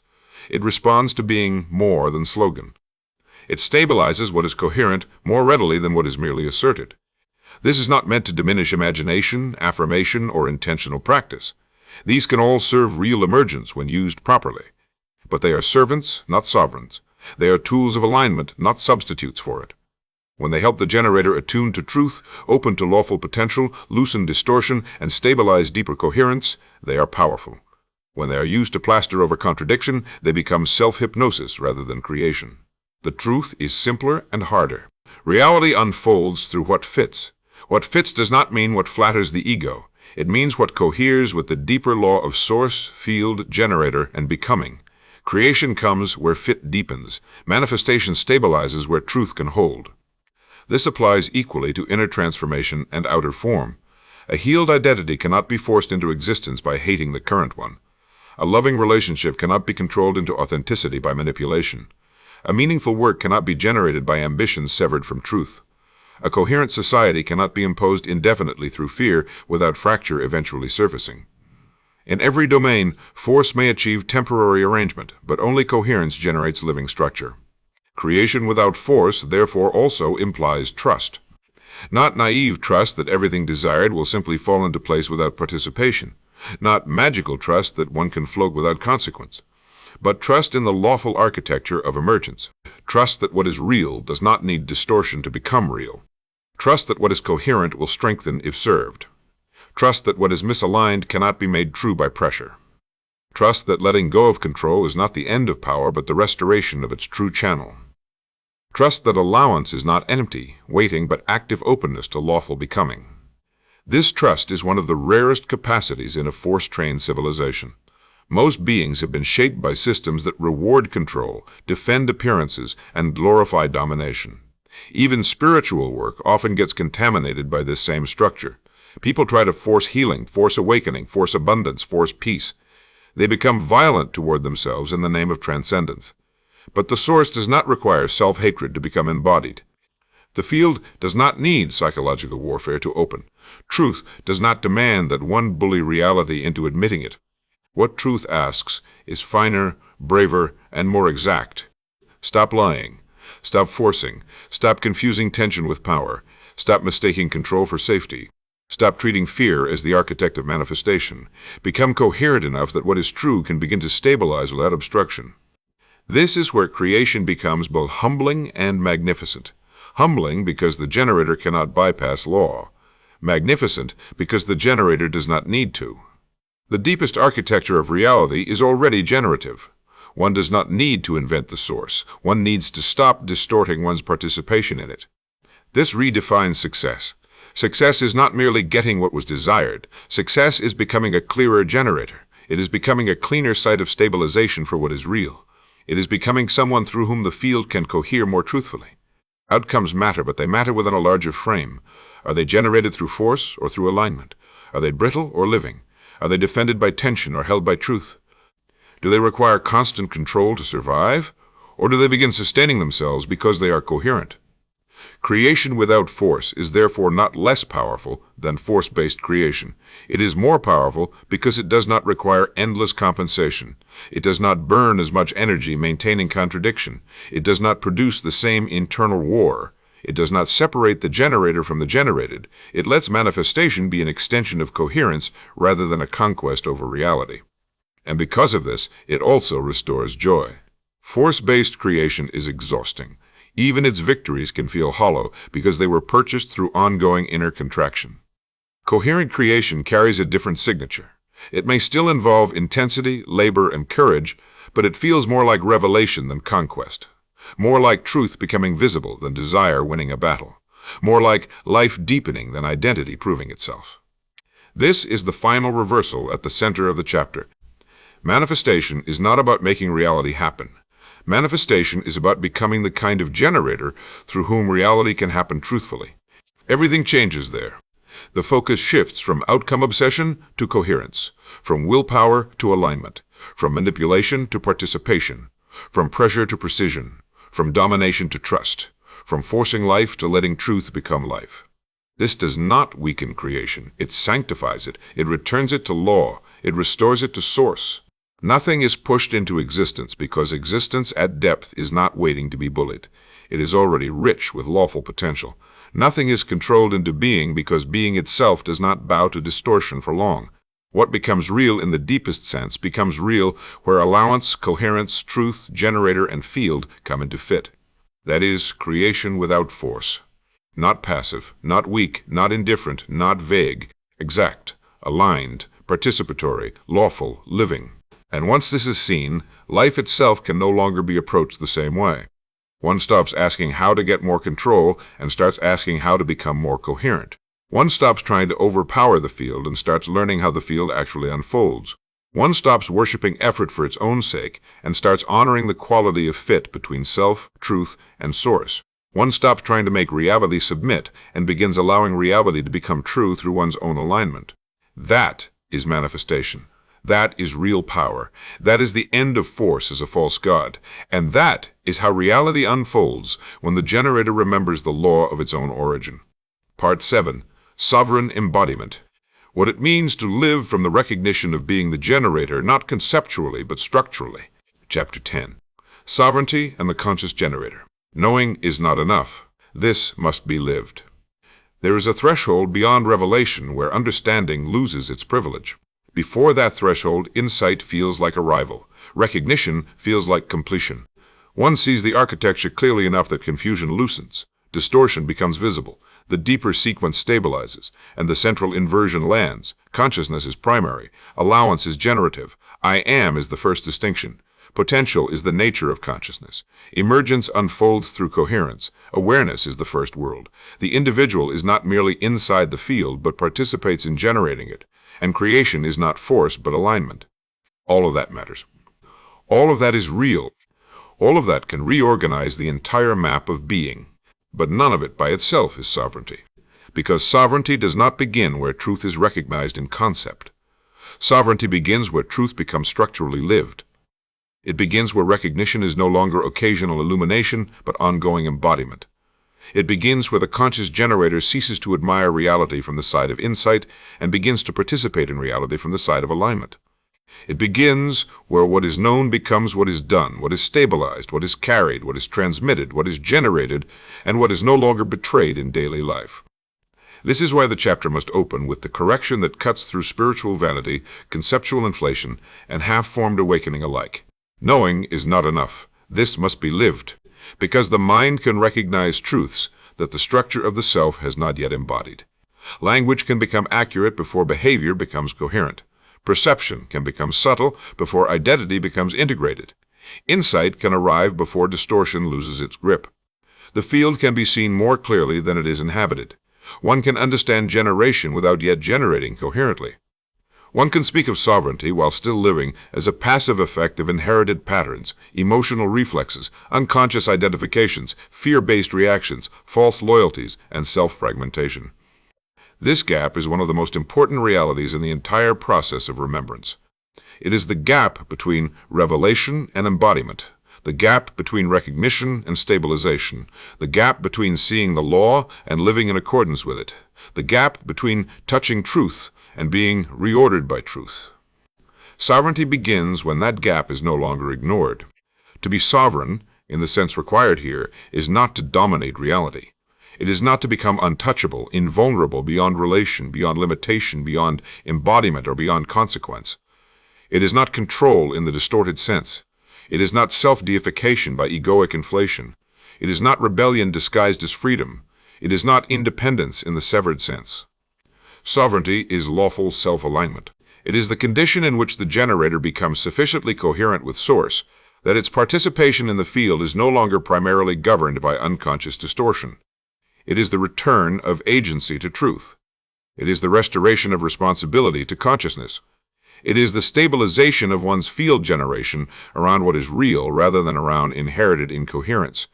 It is the lived recognition that being a generator is not a mystical complement. It is an ontological responsibility. This is where the chapter becomes exacting. Because once it is known that the individual is a generator, passivity can no longer masquerade as innocence. One cannot continue living as though one's inner state were private and inconsequential. One cannot continue speaking as though language does not shape field. One cannot continue identifying with distortions as though identification were harmless. One cannot continue generating confusion and then describe oneself as merely reacting to the world. The world is being lived into form through the generator. Therefore, the quality of the generator matters continuously. This is responsibility in its true sense. Not moralism, not guilt, not shame, not the burden of becoming perfect, not hyper-vigilant self-policing. Responsibility here means response, ability restored to its lawful depth, the ability to respond from alignment rather than compulsion, the ability to participate consciously in field generation, the ability to recognize one's role in the articulation of lived reality, the ability to stop outsourcing authorship to circumstance, to trauma alone, to collective inertia, to unexamined identity, to unconscious reflex, or to the fantasy that one is only ever the product of what happened. This is why sovereignty is inseparable from honesty. No sovereignty without honesty. No conscious generation without honesty. No alignment without honesty. No embodiment of truth without the willingness to see exactly where one is still generating from distortion. The unconscious self wants sovereignty as a feeling of power. The conscious generator receives sovereignty as a demand for truth. That is the dividing line. If sovereignty is treated as a badge, it becomes delusion. If it is treated as a concept, it becomes performance. If it is treated as entitlement, it becomes corruption. But if it is treated as the lived alignment of generation with Source, it becomes one of the deepest forms of dignity available to a being. This dignity is not decorative, it is consequential. A sovereign being does not merely believe different things. A sovereign being becomes a different quality of field node. The atmosphere around them changes because their participation changes. Their attention becomes cleaner. Their speech becomes more causally potent because it is less divided. Their choices stop reinforcing fragmentation. Their boundaries become clearer because they are not built primarily from fear. Their relationships become more revealing because they no longer participate as unconsciously in distortion loops. Their work changes because what they build begins carrying more coherence. Their silence changes because it is no longer empty avoidance but active non-distortion. Their presence changes because presence is no longer incidental, it is generative. This is the shift from passive experience to active coherent generation. Passive experience says, reality is happening, and I am caught in it. Coherent generation says, reality is unfolding, and I am one of the places through which it is taking shape. Passive experience says, my inner life is a reaction. Coherent generation says, my inner life is part of the field I am participating in generating. Passive experience says, I will wait to feel aligned before I live differently. Coherent generation says, living differently is part of how alignment stabilizes. Passive experience says, understanding should be enough. Coherent generation says, understanding without embodiment becomes another layer of fragmentation. This is why sovereignty cannot remain mental. The generator is not primarily a thinker. The generator is an ontological participant. Therefore, sovereignty must enter the body, behavior, speech, relation, habit, perception, emotional patterning, time use, ethical decisions, creative life, and identity structure. If truth does not descend into those layers, then the generator remains divided. And a divided generator produces mixed fields. This does not mean one must be flawless before sovereignty is real. It means sovereignty is not measured by perfection, but by honest integration. The sovereign being is not the one who never meets friction. It is the one who no longer lets friction justify unconsciousness. It is the one who notices distortion and takes responsibility for realigning. It is the one who stops confusing setbacks with loss of source. It is the one who remains inside lawful participation even while complexity unfolds. This is an enormous distinction, because many imagine sovereignty as a state beyond struggle, beyond pain, beyond uncertainty, beyond challenge. But what actually marks sovereignty is not the absence of challenge. It is the absence of exile from one's role within challenge. One remains a generator even in difficulty. One remains responsible even when wounded. One remains capable of alignment even when overwhelmed. One remains inside the field law of coherence even when the world is turbulent. Sovereignty does not remove all weather. It changes the center from which weather is met. This is why embodiment matters so deeply. If the conscious generator is not embodied, sovereignty remains abstract. One may speak beautifully, perceive accurately, even carry profound insight, yet still fail to live from it in action. Embodiment is where truth becomes load-bearing. It is where recognition stops floating above life and enters the muscles of being. It is where the generator structure is retrained, where identification changes, where choices begin to reflect deeper law, where patterns once automatic begin to lose authority, where the body stops being treated as a vehicle dragged by thought and becomes part of the coherent field through which generation occurs. To live sovereignty is therefore to enter discipline without violence. Not discipline as punishment, not discipline as egoic tightening, not discipline as self-rejection. Discipline here means fidelity to coherence, the repeated consent to truth over distortion, the refusal to endlessly rehearse what one already knows is false, the willingness to become congruent, the practice of not betraying deeper recognition for temporary emotional weather, inherited identity, external pressure, or unconscious convenience. This is where many beings hesitate because living truth costs something. It costs the comfort of self-deception. It costs the glamour of helplessness. It costs the drama of false narratives. It costs the addictive familiarity of incoherent cycles. It costs identities built from survival rather than source. It costs the illusion that one can know deeply while living casually. Sovereignty does not ask for punishment, it asks for relinquishment. Not relinquishment of life, but relinquishment of what obstructs lawful generation. This is why alignment is not a mood. It is a structural condition. One can feel inspired and still be misaligned. One can feel challenged and still be deeply aligned. Alignment is not measured by pleasantness alone. It is measured by congruence with source truth, by whether the generator's inner and outer participation are moving toward coherence or away from it, by whether choices deepen lawful emergence or reinforce fragmentation, by whether one's field becomes more real, more clear, more responsible, more open, more truthful, more able to sustain what is actually seeking form. This has major implications for relationship. A conscious generator can no longer enter relationship as though relationship were merely emotional exchange. Relationship is shared field generation. Therefore, sovereignty does not mean armored isolation. It means bringing a more coherent node into relation. It means no longer using others to stabilize distortions one refuses to face. It means recognizing that projection alters the field. That fear shapes perception. That love without alignment can still generate confusion. That honesty is not cruelty when rooted in coherence. That boundaries are not separateness when rooted in truth. That intimacy deepens when generators become more real, not less distinct. Likewise, sovereignty changes work. Work is no longer just labor for survival or identity, maintenance. Work becomes field articulation. What one builds, writes, designs, speaks, heals, organizes, teaches, performs, sells, or transmits enters the field. Therefore, coherence matters. Motivation matters, alignment matters, craft matters. Not because one must become self-serious in an anxious way, but because what is generated carries structure. One's work reveals one's field shapes one's work. The two are inseparable. It also changes speech. Speech is not merely communication.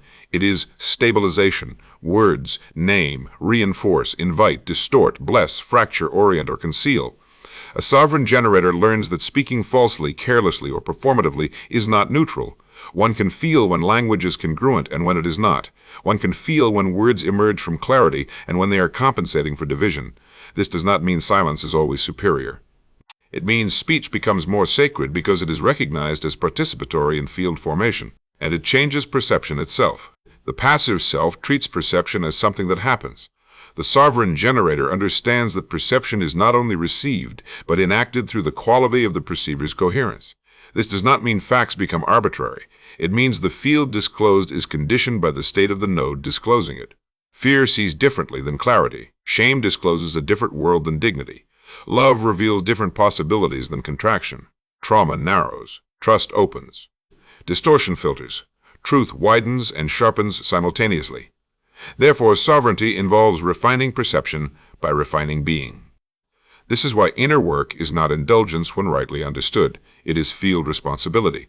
To heal is to reduce distortion in the generator. To become more coherent is to reduce noise in field formation. To become more truthful is to stop stabilizing realities that depend on falsehood. To release identifications that no longer align is to stop feeding obsolete field structures. What changes inwardly changes what can stabilize outwardly. Still, one more correction is needed. Recognizing oneself as source does not mean the localized self becomes the totality in a possessive sense.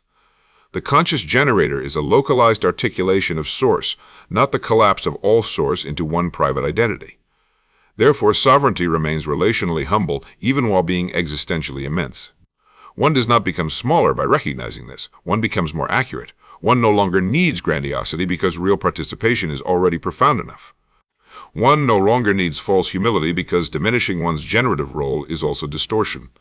The conscious generator stands in a different posture altogether, neither inflated nor collapsed, but aligned. This posture is rare.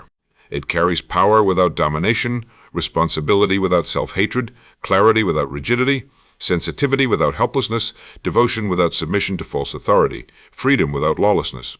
This is sovereignty, not the fantasy of doing whatever one wants, but the freedom to generate from truth, not the right to avoid consequence, but the capacity to participate consciously in consequence, not the collapse of all structure, but the embodiment of the deepest lawful structure.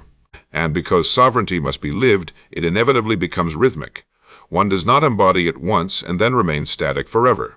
Sovereignty deepens through repeated alignment, through remembered correction, through ever subtler honesty, through increasing congruence, through 1,000 small refusals to betray what has already been seen, through choosing coherence when incoherence would be easier, through practicing presence when dissociation would be more familiar, through acting from truth before all emotional weather has agreed.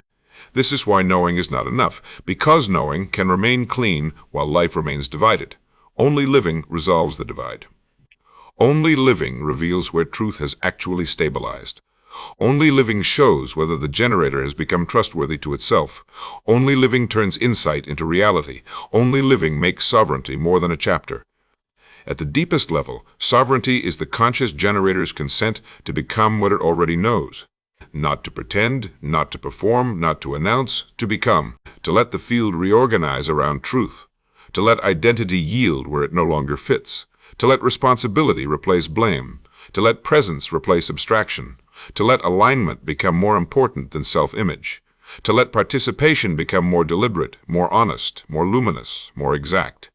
This is the great maturation, the movement from awakening to embodiment, from revelation to architecture, from insight to form, from I see to I live, from this is true to I no longer organize my life as though it were false. That is sovereignty and the conscious generator, a being who no longer mistakes understanding for completion, a being who recognizes their role in field generation and takes responsibility for it, a being who stops living as passive witness and begins living as coherent participant, a being who aligns with Source not only in moments of clarity, but in choices, speech, relation, work, embodiment, and sustained life pattern. A being who knows the field is not merely observed, but lived into form through their own mode of being. And therefore a being who understands the deepest demand and the deepest gift of remembrance. What has been revealed must now be inhabited. What has been seen must now be stabilized. What has been known must now be lived. That is sovereignty. And nothing less will satisfy once the generator has truly awakened to itself. Part 8, Final, Transmission, Return without Collapse, Completion that does not close the system. Chapter 11, The Open Source. There is no ending, only continued unfolding. What has been entered cannot be concluded in the ordinary sense.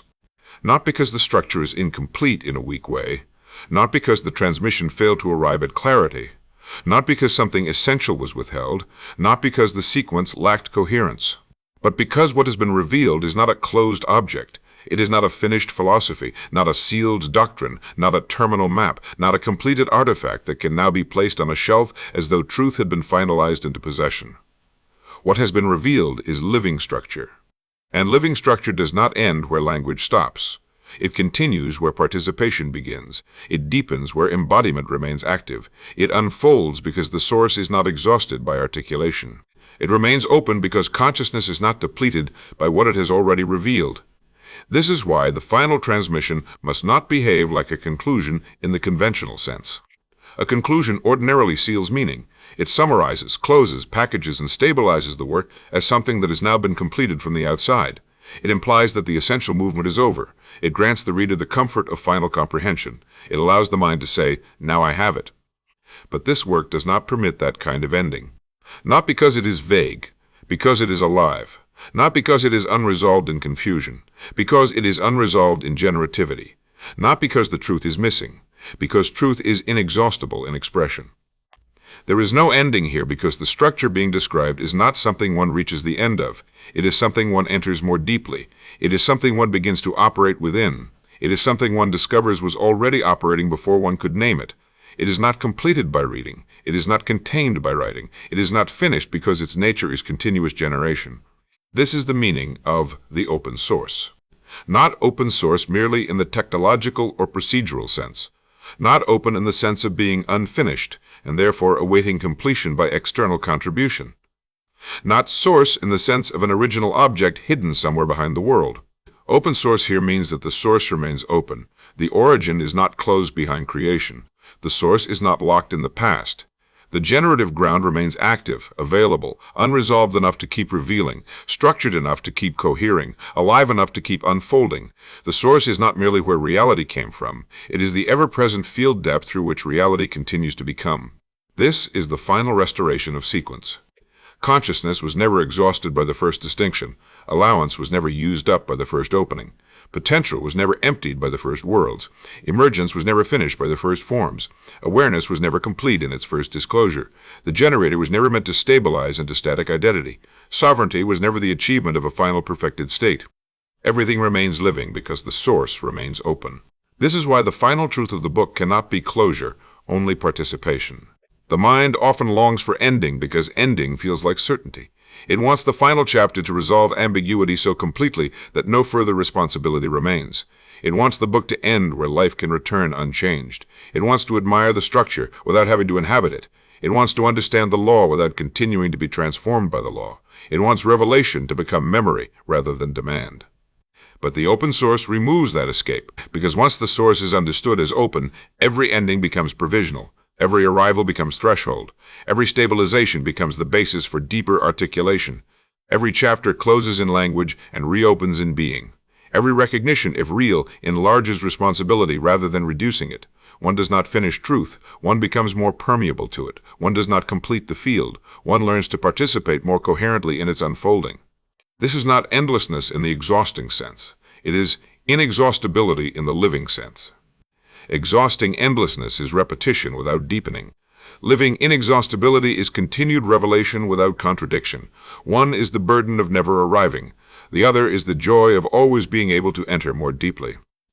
The open source belongs to the second. It does not deny stabilization.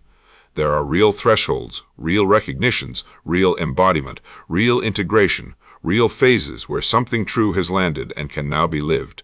But none of those moments become total closure, because the source remains richer than what has yet appeared. Every integrated truth reveals further depth. Every embodied coherence creates the conditions for more subtle coherence.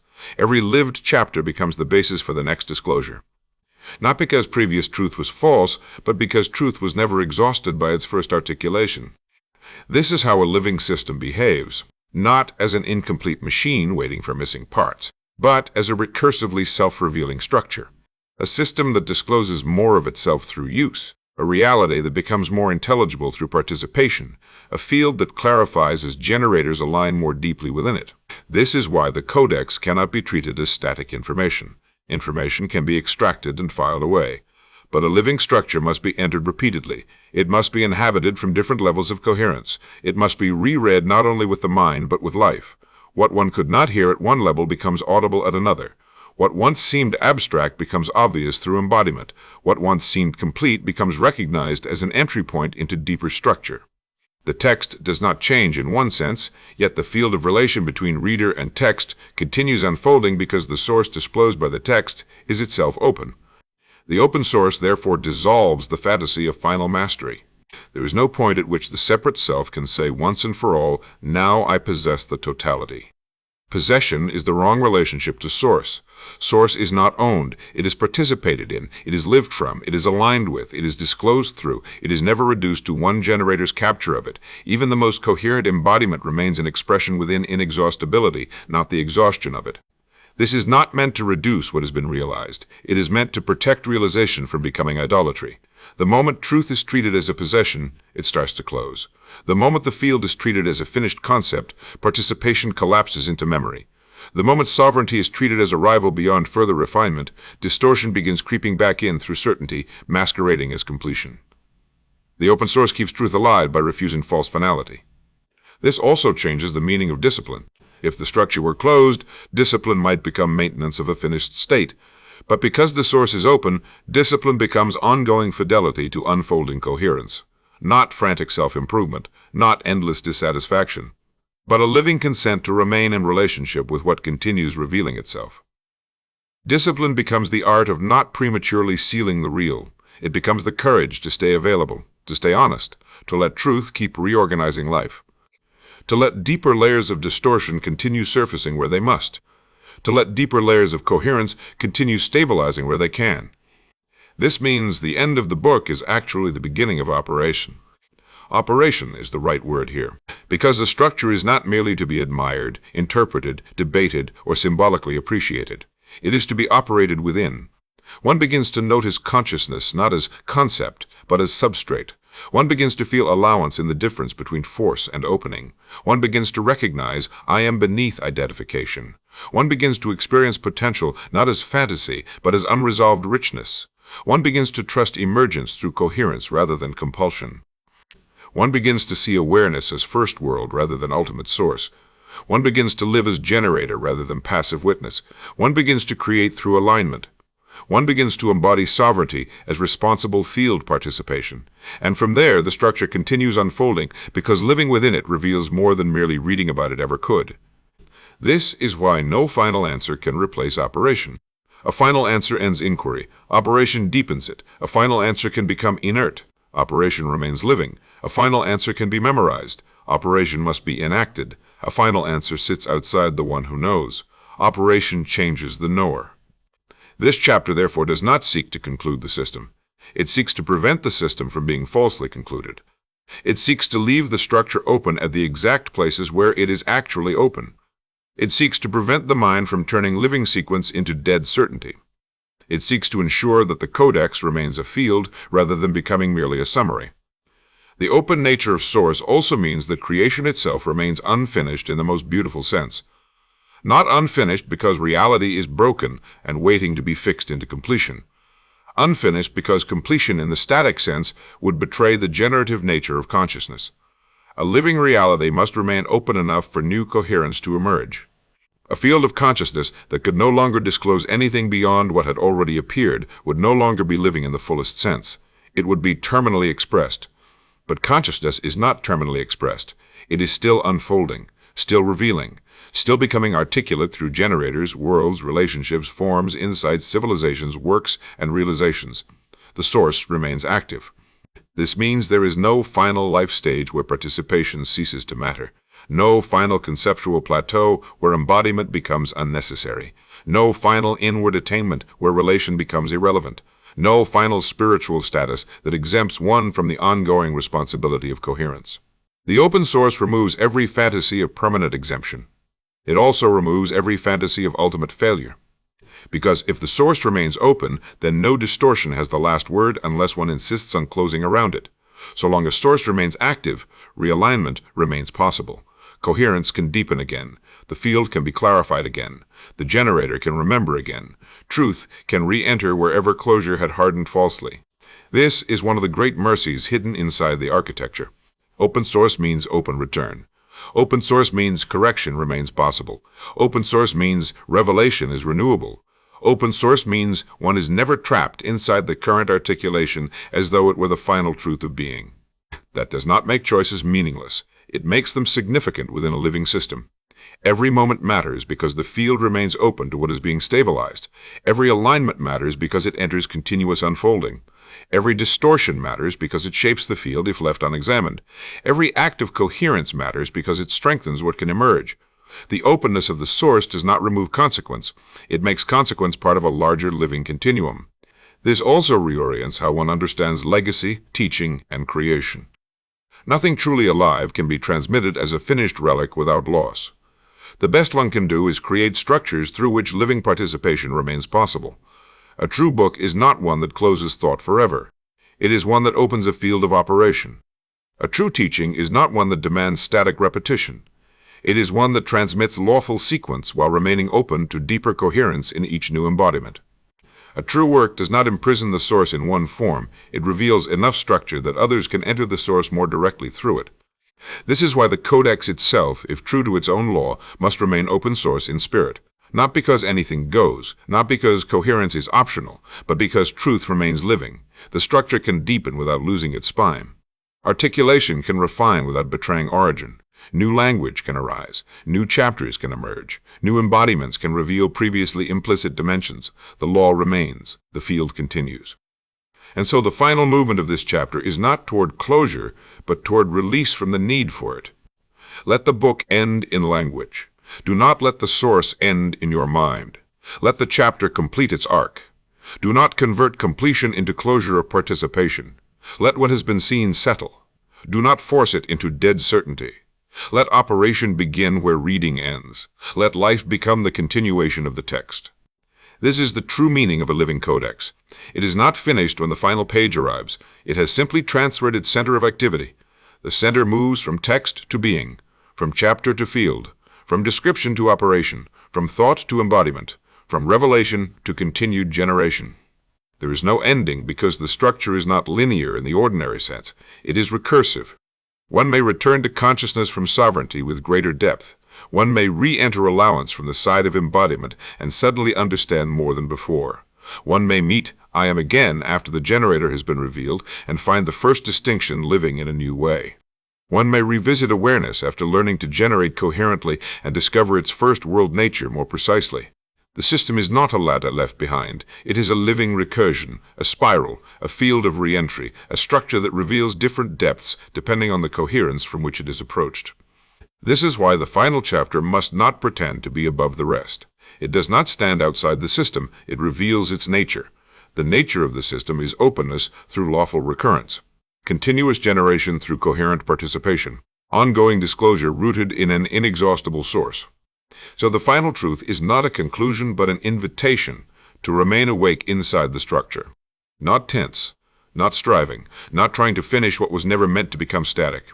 Simply willing to live where the source remains open, to generate from there, to align from there, to speak from there, to relate from there, to create from there, to correct from there, to return from there, to deepen from there, to die to false closure from there.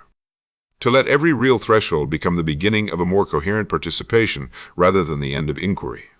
This is the open source, the source that remains active, the truth that remains generative, the structure that remains inhabitable, the field that remains unfinished in the living sense, the codex that does not ask to be completed but operated. And so the last words cannot be final in the ordinary way. They can only be accurate to the law they describe. Only source still open. Only consciousness still unresolved enough to create, only coherence still available to deepen, only generators still learning to live what they know, only the field still becoming world through participation, only truth still able to reveal more of itself where distortion gives way, only the living continuation of what was never truly absent. This chapter ends. The structure does not. The page closes. The field remains open.